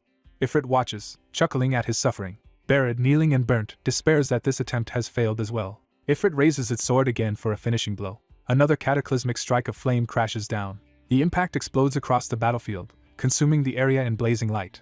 Barrett stares up at a massive fiery ring forming overhead. His eyes widen as he braces for the end. Smoke and flames swirl around a collapsing figure. Suddenly a huge icy blade plants itself before him, shielding him. Barrett looks up in surprise at this unexpected protection. An ice wall erupts, dividing molten lava from the area where Barrett stands. Hyun and Bella, exhausted but alive, have reached the battlefield. Bella shouts to Barrett to wield the new sword they brought. Barrett grasps the hilt as blue power flares. He lifts the legendary blade, facing Ifrit once more. A system window details the sword's legendary abilities, including immense fire resistance and the skill Frost Blossom. Hyun encourages Barrett to try using it. Barrett takes a full grip, awakening the sword's power. He sends a shockwave of force slicing across the ground. Activating Frost Blossom, Barrett unleashes a massive wave of ice. The icy tide surges toward Ifrit, freezing its flames and battlefield. Ifrit screams as the cold power strikes it. Barrett pursues, slashing through the staggered demon. He declares the battle over as he prepares his final blow. Barrett drives in with full speed and strength. His strike carves through Ifrit's body. The monster's form shatters under the freezing impact. Ifrit emits a final shocked shriek. Barrett focuses intently to finish the job. He delivers a huge sweeping arc of icy energy that tosses Ifrit away. The demon is flung back, encased in ice. Hyun watches the outcome anxiously. Bella also stares toward the battlefield with bated breath. The blade lands in the ground, signaling the end. A system message confirms the boss monster has been defeated as Barrett collapses to one knee. Barrett pants heavily from exhaustion. He thinks to himself that they finally succeeded. Yet the ice-encased body of Ifrit begins to crack ominously. An enormous explosion erupts from the remains, startling Hyun and Bella. A towering column of fire surges upward, threatening to consume everything. Bella explains that some monsters self-destruct at death, and realizes this is happening. Barrett stands alone in the center of the renewed inferno. Bella yells for him to retreat, but he orders everyone else to stay back. Clutching a pendant, Barrett starts to speak his final resolve. Looking at Ban's portrait inside the locket, he thinks he wants to end everything here. Bella insists they must save the king and considers rushing in despite the flames. She hesitates, torn between Barrett's order to stay back and her duty. Hyun silently watches her inner struggle. As she calls to him, Hyun steps forward, preparing to act. He smiles and says he will go and bring the king back himself. Using his divine crafting skill, Hyun hastily creates powerful fire-resistant armor for himself. Armored and resolute, he walks straight into the raging wall of fire. Inside the inferno, Hyun braces against the heat but presses on. His eyes sharpen with determination. Hyun calls out to the kneeling Barrett through the flames, rushing to rescue him. Barrett, engulfed in flames, tells the outsider to leave because he has done enough. The outsider refuses to retreat, insisting he came to serve the prince and will not leave. Barrett asks if the outsider is staying because of the necklace's owner. Barrett admits his son died because of his own actions. Tormented, Barrett wonders how he can go on living after causing his son's death, shocking the outsider. The outsider challenges him, asking if the necklace's owner would be happy to see Barrett give up on life. Barrett, enraged, screams that no one can understand his agony. He grabs the outsider, shouting that the grief of losing his child because of himself is unbearable and should not be brought up. Struggling in Barrett's grip, the outsider concedes he cannot know that sorrow but insists he still has something important to say. The outsider reveals he nearly lost a treasured family member himself. He explains that his father lies in a coma. He recalls praying every day for his father to wake, but now he is simply grateful his father is alive in any state. The outsider says Barrett's son would also want his father to value living. Barrett steps closer, listening in silence. The outsider embraces Barrett and gently asks him to finally let his son go. Barrett sees memories of his cheerful son Ban and his bloody death, apologizing to him in his mind. In his vision, Ban smiles and apologizes back to his father. Tears fall from Barrett's eye as he begins to accept his grief. Holding the outsider, Barrett calls himself a foolish father who has acted foolishly. The outsider urges him to live on and become a father Ban can be proud of. Barrett agrees, saying he must not remain a shameful parent. Smiling with renewed resolve, Barrett tells the outsider it is time to leave together. The two walk away from the inferno, supporting each other. A white-haired knight sees them emerging from the flames in shock. The knight rushes over, asking if the prince is safe, and the outsider answers that Barrett is fine and begins to mention himself. A game system message appears stating the outsider's HP hit 0 and a forced logout is starting. As he fades, the outsider reassures the others he will return soon and will not truly die. The white-haired knight stares, stunned by his disappearance. Barrett, collapsing, tells Hyunsu that the outsider child saved him. Barrett loses consciousness in Hyunsu's arms as she desperately calls for him to wake up. Hyunsu continues to call out to the prince while he lies unconscious, tears on his face. A penalty notice informs the player that because of the forced logout his level has decreased by 1. Back in reality, Hyunsu resolves in front of his comatose father to move forward. In a dreamlike field, Barrett approaches the distant figure of his son Ban. Ban turns and joyfully calls out to his father. Barrett, stunned, confirms that the boy before him is really Ban. As Ban runs toward him, Barrett wonders if it is truly his son. Ban smiles and says he has come to give his final farewell. Barrett, distressed, asks what he means by final goodbyes. Ban, holding him, tells Hyunsu's words were right. Ban calmly says his only wish is for his father to be happy. He asks his father to live his own life from now on, prompting Barrett to cry out his name. Barrett awakens in bed in the real world, whispering Ban's name with tears in his eyes. Servants rush in exclaiming that His Highness has been unconscious for 3 days and asking if he is alright. Barrett sits up and quietly says Ban came to say goodbye, confusing the attendant. Looking at his hands, Barrett says everything is thanks to the outsider child. He tells Hyunsu that he must meet that boy immediately. Later, Barrett waits alone in a bright audience room for Hyunsu's arrival. A servant announces that the outsider Hyunsu has come. Hyunsu enters and respectfully greets Prince Barrett. Barrett welcomes him and tells him to stand. Hyunsu humbly answers yes. Barrett asks about his condition, invites him to sit, and says he summoned him because of a question. Hyunsu takes the offered seat across from Barrett. Barrett notes that he knows outsiders revive after death but says that does not make dying any less terrifying. He asks Hyunsu why he risked death to save him. Hyunsu replies there are 2 reasons, which Barrett asks him to explain. First, Hyunsu says he wanted the prince, who carried a heavy burden like his own, to keep living. Barrett reflects on their shared emotional burden. Barrett then asks about the second reason, and Hyunsu hesitates. Hyunsu admits he was sure Barrett would give a generous reward. Barrett smirks at his straightforward confidence. Hyunsu nervously laughs as Barrett calls his statement bold. Barrett agrees and says he indeed intended to give Hyunsu a proper reward. He presents a scroll as payment for the sword Hyunsu forged. Hyunsu accepts the document. A system window tells him he has received over 1 million gold, shocking him. Barrett remarks that a sword that saved his life is worth at least that much. Hyunsu bows and thanks, but Barrett tells him to sit again. Barrett vows to live his life to the fullest, just as Hyunsu advised. He adds that he wants to live so he will not be ashamed when he meets Ban in heaven. He wishes the same for Hyunsu, urging him to live passionately for the day his father awakens. Barrett then asks if Hyunsu will visit him from time to time. Hyunsu, moved, says he has grown curious about Barrett's future story and the people he will meet. He agrees, saying he also wants to hear more of the prince's story. Barrett is pleased and reaches out a hand, asking if he may call Hyunsu his friend. He praises Hyunsu for enlightening him so greatly, leaving Hyunsu speechless. A system notice appears saying Hyunsu's intimacy with Barrett is at maximum, and that he has gained the favor of a friend. Hyunsu thinks how incredible it is to be friends with a legendary figure like Barrett as they shake hands. Smiling, Hyunsu says the honor is his. Barrett moves his hand as if preparing to offer something else, speaking of commemorating their friendship. He declares that he wants to pass his swordsmanship on to Hyunsu. Knight Commander Benson objects in shock, asking if Barrett will really teach his techniques to another outsider. Benson reminds him that Sir Rode was just made his successor and taught the style. He adds that one must meet strict qualifications to receive the prince's swordsmanship. Barrett answers that he has no intention of teaching just anyone, addressing Benson. A new system window pops up in front of Hyunsu as Barrett speaks. The notification describes an S-rank skill quest to gain the Sword King's swordsmanship by successfully attacking Benson several times, with failure lowering Barrett's affection. Barrett announces that Knight Commander Benson will now test Hyunsu's worthiness. Narration explains that after receiving 2 days' grace, Hyunsu logged out, used his reward to pay his father's hospital bills, and returned to reality.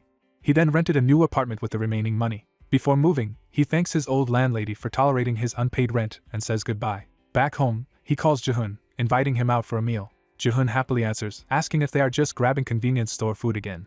Instead, Hyunsu treats him to sizzling grilled meat at a restaurant. Jihun marvels that they are really eating premium beef, which Hyunsu confirms. Jihun becomes emotional that Hyunsu is buying him such an expensive meal. Hyunsu awkwardly says he has received so much help and wants to return the favor, telling Jihun not to be weirded out. Jihun wonders what Hyunsu is doing as he reaches down to his bag. Hyunsu says he has bought Jihun a gift.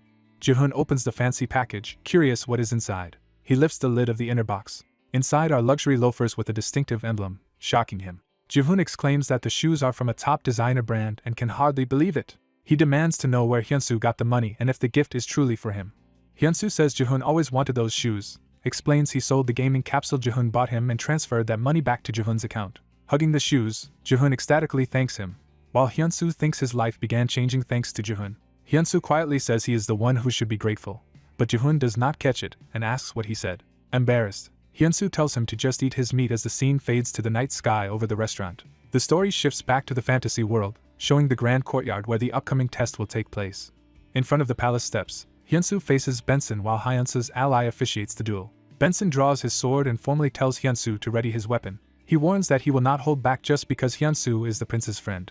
Hyunsu begins to prepare, while Benson moves into an attacking stance. Benson takes note of something unusual as he watches Hyunsu. Hyunsu smiles, holding a glowing crystal, and says he looks forward to the test. The crystal erupts in brilliant blue light. The power surges around Hyunsu, stunning Benson. Benson squints against the flash, uttering a startled question. Hyunsu's conjured sword appears amid the light. Hyunsu stands with a new sword wreathed in blue energy, ready for battle. Benson stares, trying to understand what he is seeing. He had expected some extraordinary weapon but sees what appears to be an ordinary sword. Hyunsu thinks Benson is underestimating it, while Benson calls such judgment foolish. Benson swings with full force, asking if Hyunsu really thinks he can defeat him. Their clash sends shockwaves and debris flying across the arena. Hyunsu is blasted back yet manages to block as the knight captain presses him hard. He grimly braces his conjured sword against Benson's heavy strikes. Benson criticizes the sword's low durability as cracks begin spreading across its blade. With a loud shatter, the The sword explodes into shards. A sliver flies past Benson's eye, startling him. The fragments transform into streaks of blue energy that lash into Benson's body. The shards strike the ground all around, peppering the arena. Benson staggers through the hail of impacts. Hyunsu notes that the mission is only to land successful attacks on Benson and begins counting.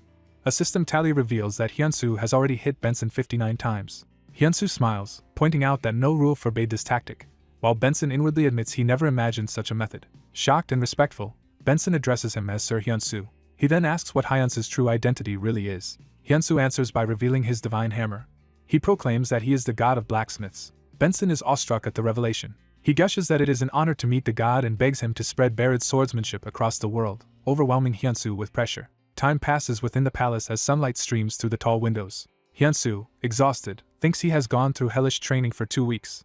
He reflects that the ordeal allowed him to fully learn the Sword King's swordsmanship and raise his basic mastery. He wonders if all swordsmen are so intense, feeling a disturbing sense of déjà vu. He notes that due to his low level he has only mastered the first 3 chapters of the style so far. He remembers Barrett promising to teach him the remaining chapters once he improves further. The chapter closes with a view of Barrett's majestic castle shining under a bright sky. Hyunsu arrives at an estate where attendants bow and greet him respectfully. The ornate doors of the place swing open. Hyunsu is welcomed by a red-haired king in a grand chamber, and he responds formally. Hyunsu explains he has come to request something from the king, who asks what it is.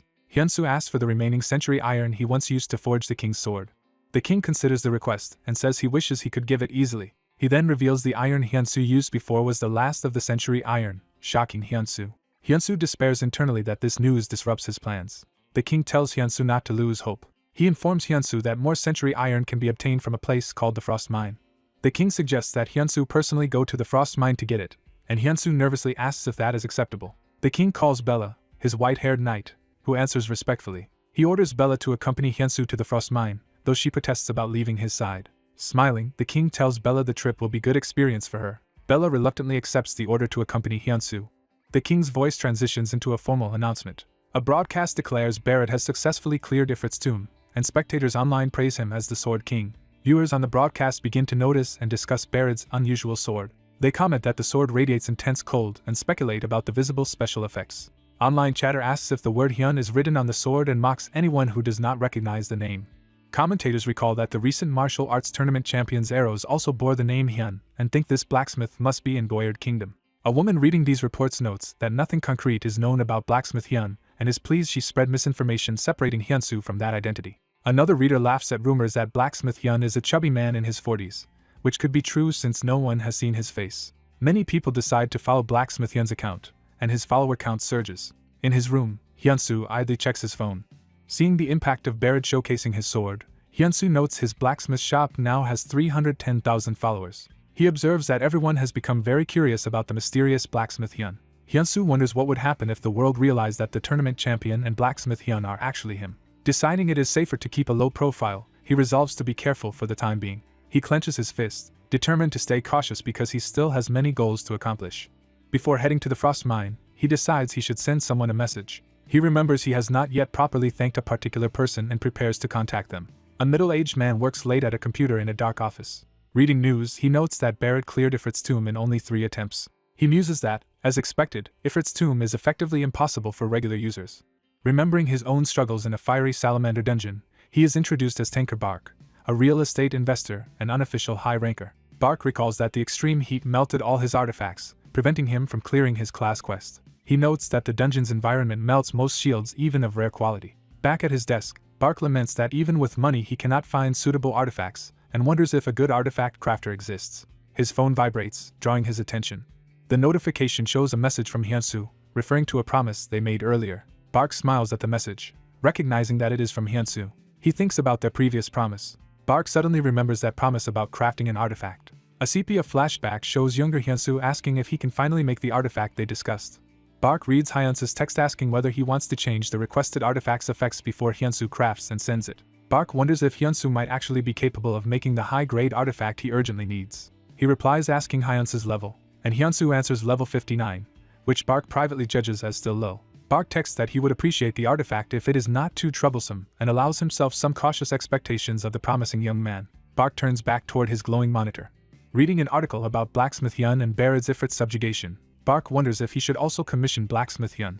He concludes Hyun does not even accept requests from ranked players and doubts an unranked person like him would be taken seriously. Still pressed for time before his class change deadline expires, Park broods over what to do. He decides he should still try something despite the odds. In-game, someone steps onto icy ground with a firm stride.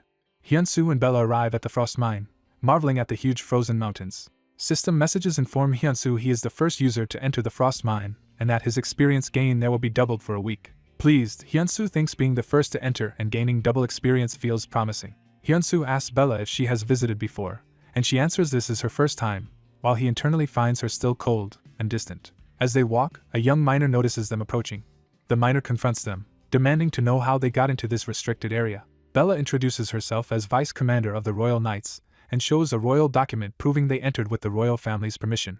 The miner excitedly reacts to seeing a real royal seal for the first time. He introduces himself as Banya the miner, and Hyunsoo replies by naming himself as Blacksmith Hyunsoo. Banya says it is nice to meet an outsider but insists he cannot allow just anyone into the mine.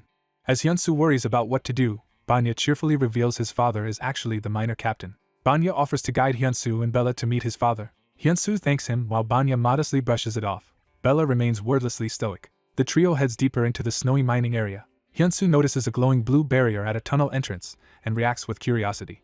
Inside the barrier, vicious crystal-covered monsters glare out at them. Banya explains that this shimmering area is considered a dungeon. He tells the story that long ago monsters would roam the whole mine until a wizard sealed them all inside this barrier a century ago. Looking at the monsters, Hyunsoo realizes the shimmering material on their bodies might be something valuable. He speculates that the crystals clinging to the creatures are actually cold iron.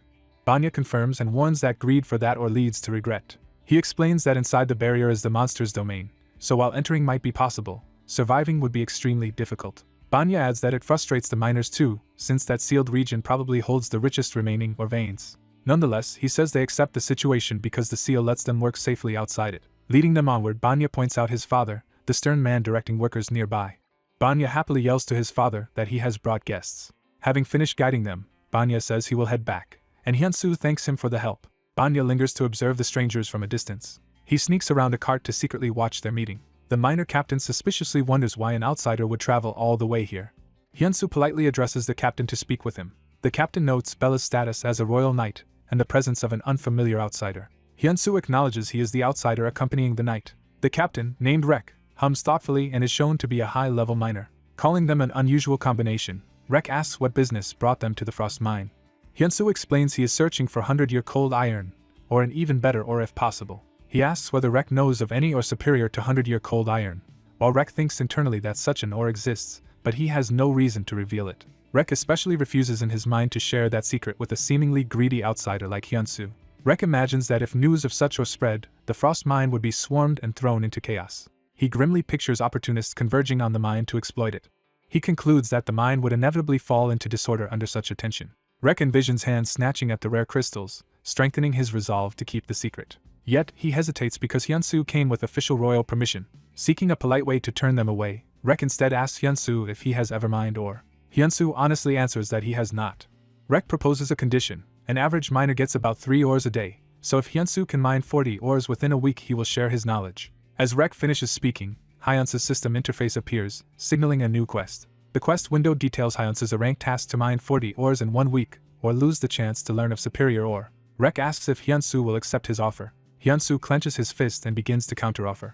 He asks what will happen if he manages to exceed the target and mine more than 40 ores. Rek scoffs that such success is impossible but promises that if Hyunsoo does it, he himself will dig up and deliver the special ore, adding that Hyunsoo cannot receive help from his companions. Rek formally promises while Hyunsoo accepts, and they agree to meet again in a week. Rek then shouts for Banya to stop hiding and come out of his eavesdropping spot. Catching his son, Rek scolds him for running around injured and listening in, while Banya yelps apologies.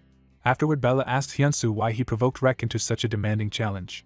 Hyunsoo answers that he anticipated this trip and planned accordingly. He reveals a custom weapon that materializes in his hand, explaining he prepared this specialized tool in advance. With determined eyes, Hyunsoo vows to obtain the superior ore no matter what, while Bella privately finds him rather odd. Time skips ahead to 1 week later at the mine. Rek waits outside, looking pensive. He has heard that the outsider has remained inside the mine all week. Rek still thinks completing the challenge is impossible, when he suddenly sees a silhouette emerge from the mine entrance. A dirty but smiling Hyunsoo steps out wielding his pickaxe, greeting Rek. Rek comments that Hyunsoo now looks like a real miner, and reminds him that the deadline has arrived, asking to see his results. Hyunsu tells him to wait a moment as he prepares to show the hall. He drops something small, signaling what is to come. Rek relaxes, thinking of course an outsider could not have succeeded. Then a mountain of glittering ores suddenly appears as Hyunsu reveals his true harvest. Rek runs forward in shock at the enormous pile. The camera pulls back to show the towering mound of ores Hyunsu has mined. Hyunsu casually states that the number of ores he collected totals 200. Rek, stunned, demands to know Hyunsu's true identity and wonders if he might be some legendary miner. Hyunsu simply denies it. Smiling, he claims to be nothing more than a regular blacksmith. A detailed item window describes his Damascus sword, a unique weapon that can transform into a powerful pickaxe with greatly enhanced rock-cutting capabilities. A chibi Hyunsu proudly shows that the weapon is currently being used as his pickaxe. Rek reacts with pure shock at this revelation. He stares speechlessly at the huge ore pile. Rek recovers and acknowledges what he is seeing. He then compliments Hyunsu for blazing his own trail as a blacksmith. Rek sincerely apologizes for underestimating him and invites Hyunsu to join him for dinner. Hyunsu smiles in acceptance. The two men seal their new friendship with a firm handshake. Hyunsu warmly replies that he would be delighted to join them. Hyunsu requests that Bella be invited as well, and Rek happily agrees. That evening the miners celebrate loudly at a tavern. Bella, cloaked and armored, drinks alone at the table and is surprised by the lively atmosphere. Hyunsu and Banya invite her to slow down and join their conversation and drinks. Bella insists she prefers drinking quietly by herself, leaving the men a bit deflated. Someone suddenly grabs Hyunsu's shoulder from behind, startling him. A burly miner excitedly asks if Hyunsu truly mined 200 minerals, and Hyunsu modestly confirms. The man then asks how much frost iron Hyunsu obtained, and Hyunsu estimates about 20 pieces, impressing everyone. The miner, having heard about Hyunsu's special pickaxe, asks to see it. Hyunsu agrees. Hyunsu casually summons the gleaming pickaxe into his hand at the tavern table, astonishing the onlookers. The protagonist proudly presents a Damascus pickaxe to impressed miners. He explains that this mining tool greatly boosts digging power, which let him finish the chief's quest. He notes the pickaxe can change into a sword whose enhanced cutting power against stone makes it extremely practical. A cloaked woman observes that he is a blacksmith who gets excited describing his creations. A burly miner, inspired by the rookie's results, rallies everyone to work harder tomorrow, and the protagonist reluctantly agrees. The miners insist he drink with them to celebrate, and he gratefully accepts. They welcome him as a fellow miner and family member, drinking together merrily. The scene shifts to the frosty mine entrance protected by a glowing barrier as miners work outside. A miner guide points out that this is where the rare 1000-year frost iron lies buried. The protagonist, now in adventurer gear, realizes this is the dangerous place that was previously mentioned. Looking at the barrier blocking the tunnel, he reminds the guide that they supposedly could not enter because of it. The guide confirms the ore is inside but worries about the many monsters within. Nervous, the guide asks if it is really okay and declares that from here on the protagonist must handle things. The protagonist frets over how to mine inside while the guide cheerfully says he will be at another mine if any questions arise. A system window appears announcing that a new episode has begun as the protagonist reacts. Surrounded by floating blue screens, he wonders why a story episode is suddenly starting. System text explains the century-old barrier set by Mage Balin has weakened and the long-trapped monsters are going berserk. Another alert warns him that the barrier will completely break in 3 minutes, shocking him. He sprints after the departing guide Rek, urgently calling him back. He yells that the barrier is about to shatter and insists they must evacuate the miners before that happens. Rek initially doubts him, saying a barrier stable for 100 years cannot suddenly fail. Before he can finish, the mountain rumbles ominously and the barrier flickers, alarming everyone. The protagonist looks up in fear as the situation escalates. Bella also reacts in shock as she realizes something catastrophic is happening. Rocks and debris collapse around them and everyone, including the protagonist, is thrown by the impact. Rek grasps the situation, shouting that the mine is collapsing and ordering everyone to evacuate immediately. The protagonist orders the miners to flee to safety quickly, warning that monsters will soon emerge. One miner tells him to go first while they rush to rescue comrades still trapped inside. The protagonist agrees the other miners should evacuate first, emphasizing that they cannot abandon their teammates. Bella sides with the miners, saying they are right not to leave anyone behind. Another miner grips his pickaxe and declares they cannot simply run away. Rek deduces that special structural magic meant for cave-ins has been triggered. He resolves that they will go in, rescue the trapped people, then escape, while the protagonist worries that the magic will fail and monsters will pour out. Troubled, the protagonist wonders how to handle this as another system window appears. The new emergency quest describes an A-rank mission to help 96 miners survive, with death for them as the failure penalty, and rewards scaling with survivors. He resents the system's cold attitude toward NPC lives, thinking that in this world the miners feel like real people. He reaches out as blue light gathers, preparing to manifest a weapon. He firmly grasps the forming blade as it fully materializes. Drawing the sword, he asks Bella to cover any monsters that slip past him while he holds the entrance. Bella, startled, asks if he has no fear since he is stepping forward again. He reminds her that outsiders like him do not truly die and vows to block the monsters at the dungeon gate. Cloaked, he plants himself directly before the weakening barrier as it glows behind him. Massive stone monsters surge toward the barrier from within. One of them slams against the barrier, starting to crack it. The protagonist eyes his weapon and questions whether he can fight such foes with only this sword. He admits that a normal Damascus sword alone is insufficient. He considers he needs a method to halt the monsters completely. He begins channeling blue energy between his hands, preparing a special craft. He thinks he must attempt a new, powerful divine emergency craft using far more minerals than before, despite never having tried it. Minerals and light swirl as a radiant sword shape manifests from the energy. He reasons that if he uses the proper minerals in large quantity, an emergency craft could be devastatingly effective. He concludes the crafted weapon would deliver a massive strike. In chibi form, he invokes divine emergency craft, shaping a concentrated sphere of energy. A new weapon, the Sky Iron Greatsword, appears in his hands, towering with power. A countdown indicates the barrier will break imminently, giving him only moments. The barrier explodes outward in a violent blast as it finally collapses. Bracing himself, he mutters for the oncoming monsters to bring it on.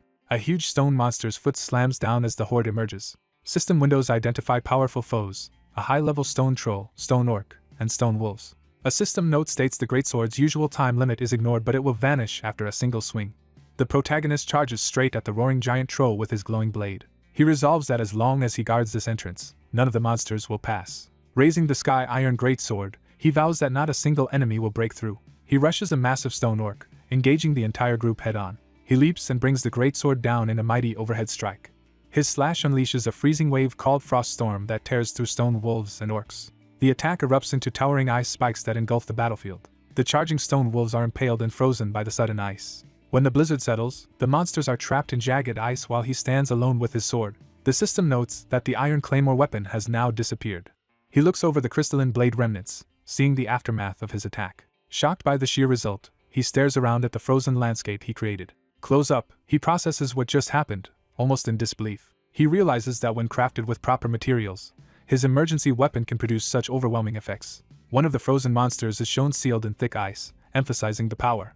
The protagonist notes there are still many monsters deeper inside and wonders how the miners are faring. Inside the collapsed tunnels, miners desperately dig through rubble to reach trapped comrades, vowing to save them. Outside, other miners hack at ice and rock while system messages repeat that rewards depend on survivors and beg him to save the miners. Watching them, he admits the miners are no longer just NPCs to him. Remembering jumping into fire to save his father, he reflects that these people risk themselves to protect loved ones. Therefore, he resolves that he must act as more monsters appear at the tunnel mouth before him. A powerful stone orc with wolves advances menacingly. He renews his resolve internally, promising he will protect everyone. He plans his strategy, deciding he must first lure the monsters to a secluded part of the dungeon. He dashes in and slams into a monster, then retreats to draw the group after him. The stone orc and its wolves give chase deeper into the mine. He summons his versatile Damascus sword again. He lunges at a huge foe, beginning a running fight inside the tunnels. He slashes across an orc's torso during the melee. Dodging another attack, he continues to weave between enemies and counter. He positions himself so that one monster blocks another, buying time. A flurry of strikes slices through monsters and wolves in rapid succession. His steely gaze shows his focus as the battle intensifies. A massive stone club swings down toward him as he faces yet another attacker. He looks up at the descending blow, bracing for impact. His grip tightens on the hilt as he prepares a decisive counter. He unleashes a powerful horizontal slash at the monster's midsection. Empowered, he continues his assault with fierce determination. His sword carves deeply into a towering stone creature. The giant monster glows and starts to collapse from his finishing blow. The battlefield reveals him standing amid heaps of defeated stone monsters. Another monster's body falls while he stands with sword lowered, exhausted but victorious. Despite his efforts, more monsters close in, surrounding him once again. He smiles faintly and thinks it was fortunate he learned the powerful sword technique. He adopts the stance of the Sword King's swordsmanship, ready to use that skill. He activates the ability Sword of Fury as energy swirls around him and the monsters. His furious combinations slice through multiple enemies at once. Waves of sword energy tear across the horde, annihilating them. A system note explains Sword of Fury doubles his damage and greatly boosts critical hits. Panting, he admits the power is greater than he expected. He marvels aloud at how incredible the technique is. Drained, he collapses onto his back as remaining monsters fall around him. System windows announce the illusion dungeon is cleared and that all 96 miners survived, completing the emergency quest with high achievement. Smiling faintly, he reassures himself that everyone is safe. A new prompt tells him he can manipulate the situation to gain a better reward from Captain Rek. He muses over what it means to manipulate events, deciding that while saving everyone is enough, he should still pursue a higher reward. Surrounded by monster corpses, he props himself up on his sword, exhausted but alive. He grins as he says that a good idea has just come to him. Meanwhile, Rek and others haul injured miners up ladders to safety. Rek announces that no one among them was hurt, and that they are all safe now. The miners celebrate, hugging and rejoicing that they are alive. Bella silently watches the relieved miners embracing each other. She informs Rek that Hyunsu lured the monsters into the dungeon, prompting Rek to recall the blacksmith. Rek loudly tells everyone that the blacksmith risked himself by drawing the monsters away to protect them. The miners realize that is why they never encountered monsters during their escape. Rek, ashamed, grips his pickaxe shaft and admits his failure as captain. He adds that they still have not saved all their families trapped below. Rek orders all able-bodied men to follow him back into the dungeon to search, and they agree. The rescue group marches into the tunnels calling out for the stranger and blacksmith. Bella leads the search party, shouting Hyunsu's name as they delve deeper. Rek and other miners also shout for the blacksmith at the top of their lungs. Another miner yells for the rookie as they all scour the cavern with torches. They finally spot Hyunsu collapsed on the ground and rush toward him. Running up, they worry he is gravely wounded. Bella catches his falling body, calling his actions incredibly foolish. As she listens, she realizes his heartbeat is steady despite his injuries. Turning to the others, she begins to reassure everyone about Hyunsu's condition. Hyunsu, leaning on her, quietly asks her to hold still a while longer. He then stands and tells everyone he is alright and that, though the battle was hard, he managed to defeat all the monsters. Rek anxiously asks if everyone outside is truly safe. Gripping Hyunsu's hand, Rek thanks him profusely and apologizes for forgetting him while focusing on the miners. Crying, Rek says they only ever gave him food and drink, asking why he risked his life. And Hyunsu replies that they treated him and Bella like family. Hyunsu adds that seeing their dedication to one another made him want to help however he could. Rek says it is a relief that everyone is safe, while Hyunsu winces in pain. Rek calls him a foolish friend, clearly moved. Overcome, Rek hugs Hyunsu tightly, declaring they will never forget his kindness. Bella watches, baffled, wondering what Hyunsu is doing since he seemed fine moments earlier. Rek insists they must stop talking and hurry the injured benefactor inside for treatment. He supports the exhausted Hyunsu as they slowly leave the dungeon together. A final system message states that miner Captain Rek and 95 miners will remember Hyunsu forever. Hyunsu smirks to himself, convinced his plan worked exactly as expected. The miners are violently flung out of the collapsing cave, and Hyunsu reflects that exaggerating the situation made it feel more dramatic. Hyunsu looks down, smiling, while Bella behind him angrily reacts to his theatrics. As the miners leave the cave, Bella watches them go, still processing what just happened. A miner gives Bella a thumbs up, startling her as she realizes they approved of Hyunsu's stunt. Bella, furious, shouts that she had just been planning to reward Hyunsu with something precious. Seething, Bella concludes that Hyunsu really tricked her and calls him a swindler. Later, Hyunsu wakes in bed, groggy but recovered. Stretching and yawning, Hyunsu notes that he slept well. Banya bursts into the room calling for Master Hyunsu, startling him awake. Banya loudly announces to everyone that Hyunsu has regained consciousness as Hyunsu wonders when they all gathered. Another miner rushes in asking how Hyunsu is feeling.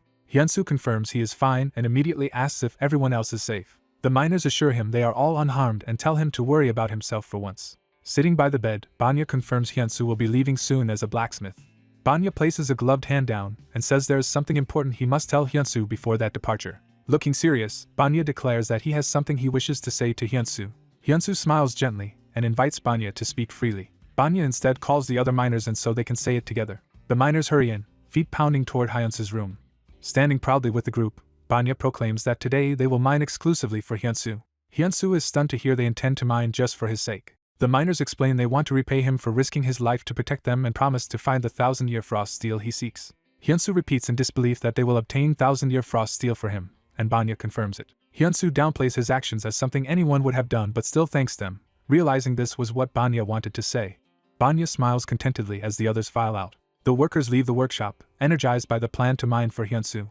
Banya hesitantly admits he has another personal request to make. He says his son should speak for himself, prompting a nervous reaction from the young miner. The son clenches his fist and begins addressing Hyunsu, struggling to find the right words. With earnest eyes, the young miner calls Hyunsu his savior. Introducing himself as Miner Banya, the son starts a formal declaration before Hyunsu. Kneeling, he solemnly begs Hyunsu to allow him to follow him. A system window appears before Hyunsu, reacting to the miner's pledge of loyalty. The interface explains that Miner Banya has sworn eternal loyalty, is destined to be a legendary miner, and can now be taken on as a retainer.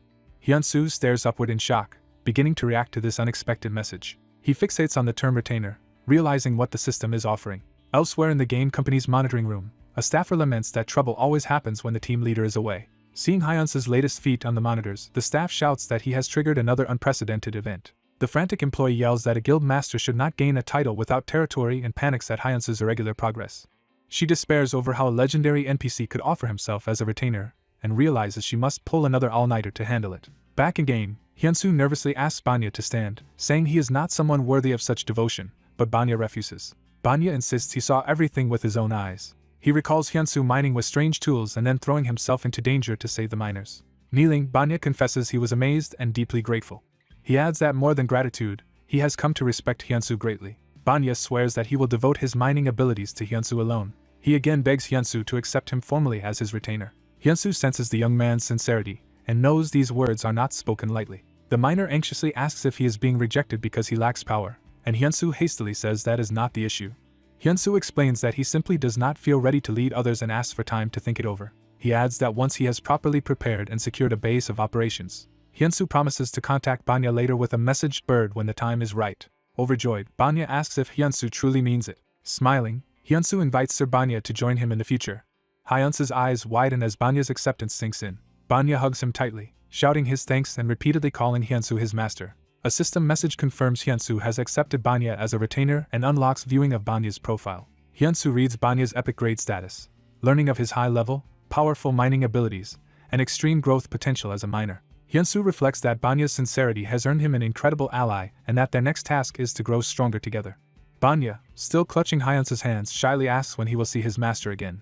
Hyunsu says it will not be long, and Banya vows to keep mining with the others for Hyunsu until that day. The elder Banya laughs and urges Hyunsu to address him more casually, which Hyunsu agrees to do. Time passes, and we see the icy mine once more, where a huge glowing portal and the miners' silhouettes mark the end of their joint venture. System messages inform Hyunsu that he has received hundreds of iron ores and one piece of frost steel.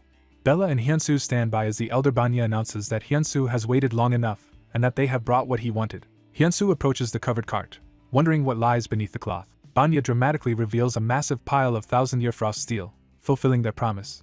An item window details the unique thousand-year frost steel's extreme crafting difficulty and powerful properties for high-level blacksmiths. Bella marvels at how incredible the material is and teasingly notes that Hyunsu's cheating paid off. Embarrassed, Hyunsu tries to quiet Bella, while Banya thanks him for giving the miners a once-in-a-lifetime chance to mine such ore. Hyunsu smiles modestly at Banya's gratitude. Standing before the portal with his companions, Hyunsu thanks the miners for everything, and they tell him he is always welcome to stay longer. Banya runs after him in tears, calling out to Master Hyunsu. Hyunsu waves back with Bella at his side, calling Banya's name one last time. Hyunsu conjures a special pickaxe, saying he has something to give Banya. He thinks to himself that the more Banya mines with this pickaxe, the more ore Hyunsu will passively gain. Banya clutches the gifted pickaxe in awe, recognizing it as Hyunsu's prized tool. Overcome with emotion, Banya vows to follow Hyunsu for life while Hyunsu feels slightly guilty seeing how happy he is. Hyunsu and Bella step through the glowing portal as the miners shout farewells and jokes about improving his drinking skills. As they travel, Hyunsu recalls Bella calling him a cheater yet knowing he risked himself to save the miners. Bella privately admires how he earned the miners' trust through his actions. Hyunsu asks if that kind of trust and reputation is not rather cool, surprising Bella. Off-screen, Hyunsu calls out to Bella, confirming that she did call him cool and referring to himself. A few days later, the scene shifts to Salamander's dungeon, a fiery high-level instance. A heavily armored knight sits outside the dungeon entrance, frustrated by repeated failures. He recalls how even an 11th-ranked blacksmith could not craft the shield he needs for this challenge. As he despairs that this might mean permanent failure in the dungeon, a messaged bird appears overhead. The bird swoops down, and a system prompt informs him that Master Hyunsu has sent him a gift. The knight, Hyun, recognizes Hyunsu's name and lets the bird land on his arm. Reading the interface, Hyun notes that Hyunsu is only level 59 and doubts the gift can solve everything, though he appreciates the thought. Curious, he decides to open the incoming gift. Hyun taps the interface to confirm, initiating the delivery. Chibi-style, he watches the screen in confusion as the item transfer begins. Still puzzled, he awaits the result as the light intensifies. When the item appears, he gasps in disbelief, wondering if what he sees is a bug. The system reveals Hyunsu's custom-made unique shield, brimming with extreme fire resistance and devastating ice powers specifically suited against fire monsters. Hyun stares at the shield in awe, declaring Hyunsu far more talented than he had imagined. Examining the Medusa-themed design, Hyun realizes it is modeled after the mythic Aegis. He pictures its legendary origins and concludes that this shield is a true masterpiece. A timer indicates his quest can now be completed within a set period, motivating him anew. Hyun, encouraged, remarks that Hyunsu continues to surprise him and turns toward the dungeon entrance again. Smiling with determination, he thinks this artifact might finally let him conquer the dungeon. Shield in hand, Hyun strides into Salamander's dungeon as a hidden final challenge quest activates. The story cuts back to the real-world style reception hall of Goyard Kingdom, where sunlight streams into an ornate room. Yeonju thanks Hyun for helping her reach the kingdom's reception hall, crediting another ally for guiding her as well. They exchange pleasantries, and she explains that after visiting the frost mine she had other duties. Hyun recalls that she spent her time caring for her hospitalized father, sympathizing with how exhausting that must have been. He asks gently if her father has shown any signs of waking. Yeonju says his consciousness has not returned, but Hyun insists he will not give up hope. Yeonju falls silent, moved by his resolve. Remembering their purpose, she says they were supposed to discuss the guild today, and Hyun agrees. She lays some documents on the table to begin planning. Hyun studies the papers and suggests that, for now, their guild should remain small and elite. He sets their first goal as establishing Hyun as the kingdom's most famous blacksmith. He reasons that if they rely on much higher level players they will lose control of their direction, so the guild should center on elevating his blacksmith status. Yeonju explains that the fastest way for a guild to gain fame is to create a star, and she intends Hyun to be that star, asking about candidates for founding members. Hyun considers the question carefully. He first mentions his friend who introduced him to the game, and trusted him from the start. After thinking harder, he struggles to name anyone else. He admits he has not grown close to many other users, but Yeonju reassures him that they can build those relationships together. A sudden thought strikes Hyun, and his expression changes. He remembers one more person and declares there is someone else he wants in the guild. Yeonju activates her interface and asks for the person's username, which Hyun says is Bark. She tries to look Bark up but finds their information set to private and realizes she never asked anything beyond their name and role. Hyun is surprised she recommended someone with so little data, and she falls silent, embarrassed. Hyun recalls how this person helped him during his darkest time. He remembers that Bark sacrificed his own benefits so Hyun could start over, and Hyun feels deeply indebted to him. Yeonju repeats in surprise that Bark gave up his own advantages, and Hyun confirms it. She wonders aloud whether this mysterious man might be planning a business venture. Hyun answers that Bark indeed wants to run a business, and that is exactly why he thought of him. Yeonju insists Hyun's value in the game areas is beyond imagination, implying others might try to exploit him. She speculates that Bark might intend to use Hyun's reputation to build an in-game business or even seize guild leadership. Hyun quietly but firmly responds that Bark would never do something like that. He states with certainty that Bark is not the kind of person who would betray him. Yeonju, seeing his conviction, is taken aback. She concedes that the decision is Hyun's and leaves acceptance of Bark as a guild member entirely up to him. She urgently leans forward, calling Hyun's name to emphasize the matter. Yeonju then eagerly asks Hyun to let her meet Bark as well, and he agrees. She adds a request that, until then, Hyun should avoid revealing to others that he is the famed blacksmith Hyun. Hyun is stunned when Yeonju casually mentions she already wrote his name on a gift she recently sent. The narrative jumps back to Salamander's dungeon, showing its fiery interior where Hyun is still fighting. A roaring salamander-like boss lunges, jaws wide and claws extended. Hyun charges with the Medusa's shield glowing blue, preparing to block and counterattack. He smashes into the salamander with the shield's icy power, freezing and shattering part of the creature. The monster's face is engulfed in ice as the blow lands. The frozen explosion detonates, annihilating the salamander in a burst of ice and fire while Hyun stands firm. Staring at the shield's power, Hyun mutters that it is incredible. He marvels that the shield perfectly embodies every feature he ever wanted. Realizing what the item means, Hyun begins to say that this is something truly special born from Hyun's skill. Bark's shield lights up with the blacksmith's engraved mark, shocking him. Bark realizes Hyunsu has empowered the shield and wonders if he really did it. Bark reflects that Hyunsu keeps surprising him. Remembering Hyunsu's help, Bark wonders how he can ever repay him just as the Fire Queen's avatar launches a deadly attack. Bark notices the incoming strike with alarm. The avatar's flaming blow crashes toward Bark and the surroundings. Bark is smashed backward by the impact, crying out in pain. The avatar continues bombarding the cavern with fiery orbs. Wreathed in flame, the avatar gathers even greater power. Explosions ravage the dungeon as the attack detonates. Debris and shockwaves fly through the air from the blast. The whole cavern is left engulfed in fire. Amid the burning wasteland, the avatar faces Bark, who still stands. The avatar eyes Bark menacingly, preparing another assault. Bark's shield suddenly bursts with icy blue energy.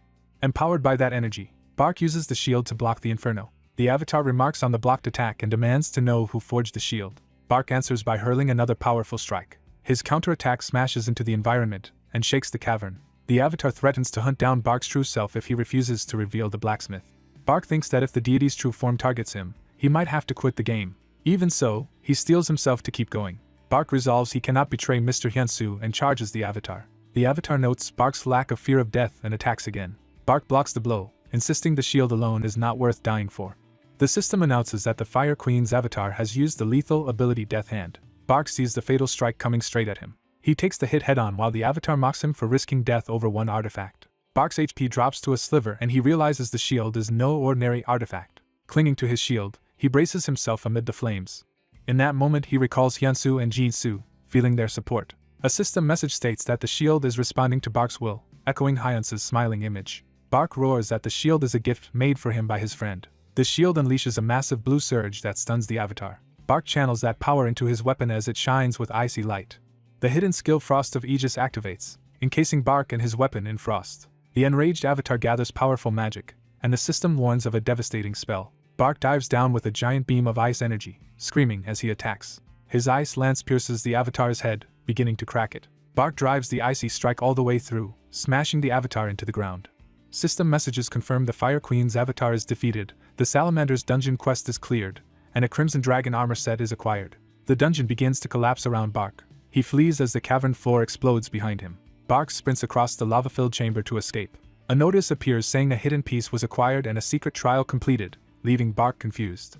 Another message commends him for refusing to reveal his comrade's identity, which Bark says was only natural. He is then awarded the qualification of a growing warrior as a story-based hidden reward. Light pours over Bark as he wonders if this is a hidden class promotion. Messages proclaim he is flawless as a tank. The system promotes him to the epic class growing warrior, which can eventually reach legendary rank. An explanation shows the growing warrior as a class devoted to protecting what is precious. Bark reflects that his new class exists to protect someone dear. He realizes the dungeon run had actually been a class change quest. A prompt reminds him he has yet to join a guild. The system recommends that he join one, which makes him thoughtful. Bark smiles slyly as an idea forms. He decides he has a lot to discuss with Hyansu. Later, a bustling tavern fills with players. The door opens and a bell rings as someone enters. Bark strides in wearing his new Crimson Dragon armor, drawing everyone's attention. Hyansu arrives with Nell, greeting Bark. Onlookers whisper in awe, wondering if Bark is a top-tier player and marveling at his gear. Nell recognizes Bark and, judging by his artifact, thinks he is amazing. Watching Bark approach, she remembers he runs a business and decides to stay cautious. Bark calls out Hyansu's name and approaches their table.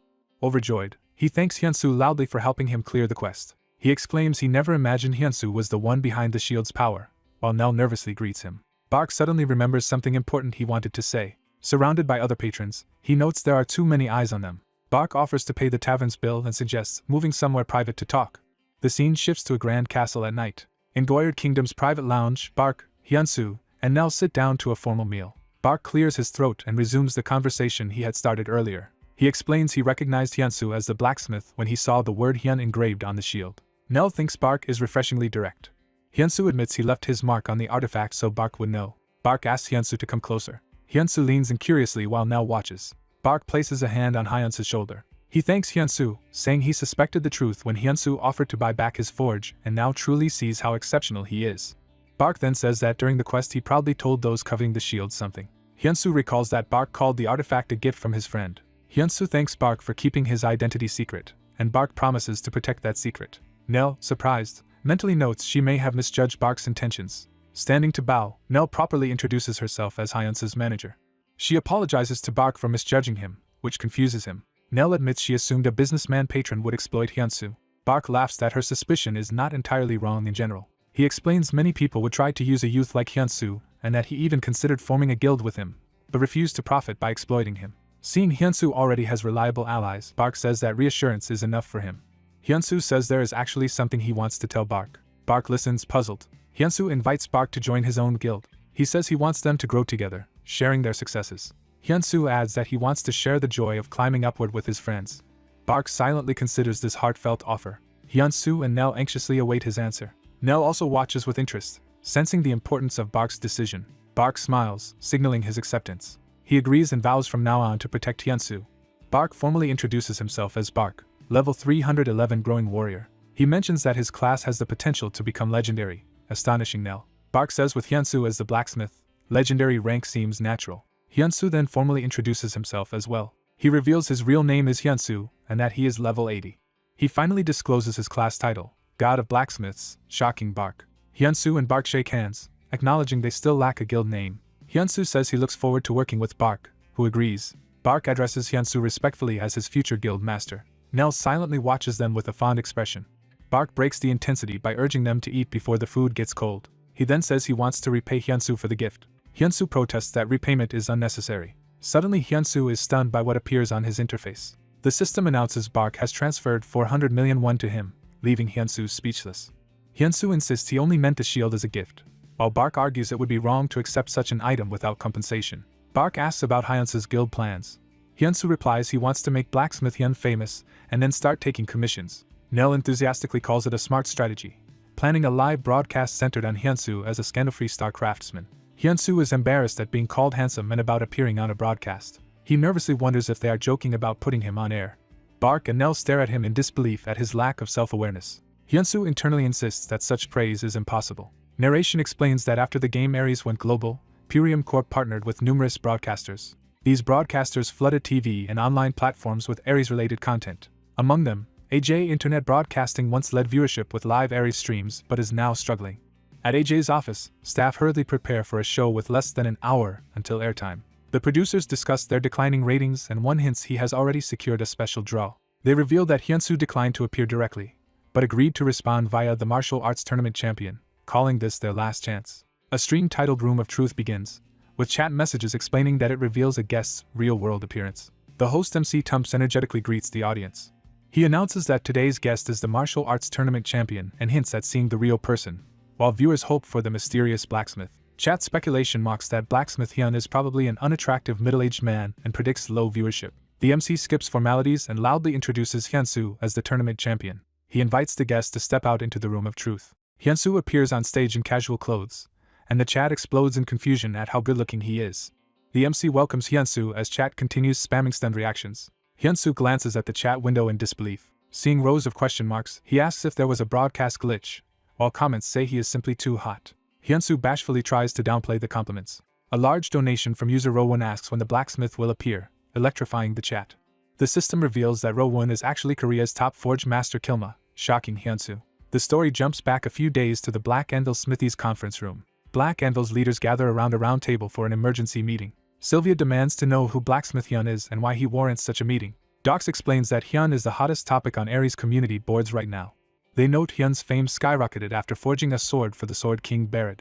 Vaughn laughs but says Black Anvil should not need to feel threatened by one blacksmith. Another member argues they should still be cautious and recruit Hyun before his fame grows further. Vaughn turns to the unseen guild master and asks if his assessment is wrong. The guild master silently contemplates his answer. Rowan, master of the Black Anvil Guild, decides to personally judge Blacksmith Hyun after hearing all opinions. During a broadcast, Rowan appears in chat, donates a large sum, and asks when Blacksmith Hyun will show up, shocking viewers. Another famous guild master known as one of the 3 top artisans also donates, further exciting the audience. The host thanks Rowan for his big donation and announces that a major figure has joined today's stream. He hypes that their show is being watched by the second-ranked blacksmith and the leader of the top smithy guild, urging viewers to donate more. Blacksmith Hyun donates as well, saying he will do the interview through Hyunsu today, and the host excitedly announces Hyun's arrival. Hyunsu thinks Nell has perfectly set things up so everyone believes he and Hyun are separate people. The host returns to the main topic, asks Hyunsu to introduce himself, and learns that Hyunsu is 23 years old. Hyunsu says he is currently just focused on gaming and mentions he does not have a girlfriend. Viewers start sending flirty and supportive donations aimed at Hyunsu even before he has said much. The host, riding the momentum, proposes shifting to questions about the mysterious blacksmith Hyun. He asks Hyunsu what Hyun's in-game job is. Nell instructs Hyunsu through the earpiece to pretend he is relaying answers from Hyun. Hyunsu answers that Hyun's job is blacksmith. When asked Hyun's age, Hyunsu passes along that it is a secret. Questions about Hyun's height and weight are also deflected as secrets. Chat jokes that Hyun must be an old, short man, and the host scolds them for ruining the show. Hyunsu realizes keeping Hyun completely mysterious is backfiring on his image. He decides that dodging questions is not the right approach. Hyunsu declares he wants to introduce Hyun to the quality of his work. He awkwardly rephrases this through the earpiece, saying that is what Hyun wants. The host says that is perfect because he has prepared content to showcase Hyun's creations. He reveals a special collaboration event between tournament champion Hyunsu and blacksmith Hyun. The featured content is a challenging time attack dungeon mission filled with monsters. The host is overjoyed and animated at how exciting the event looks. He explains the rules, stating Hyun must craft 3 artifacts in 10 days and Hyunsu must clear the dungeon using only those items, which viewers recognize as very tight. The host boasts that such high-stakes content will revive their struggling channel. Rowan donates again, offering escalating cash bounties if Hyun produces high-rarity items within the 10 days. The host screams in disbelief at Rowan pledging up to 10 million won. Rowan types another message adding a condition if they fail. His added condition is that Hyun must reveal information about the sword he made for Sword King Barad. The host calls this insane content, thrilled by how sensational it is. Hyunsu steels himself silently, determined to live up to the challenge. Watching the stream, Rowan coolly thinks he will see whether Hyun can truly prove himself. Hyunsu checks with Nell about the mission terms through his earpiece.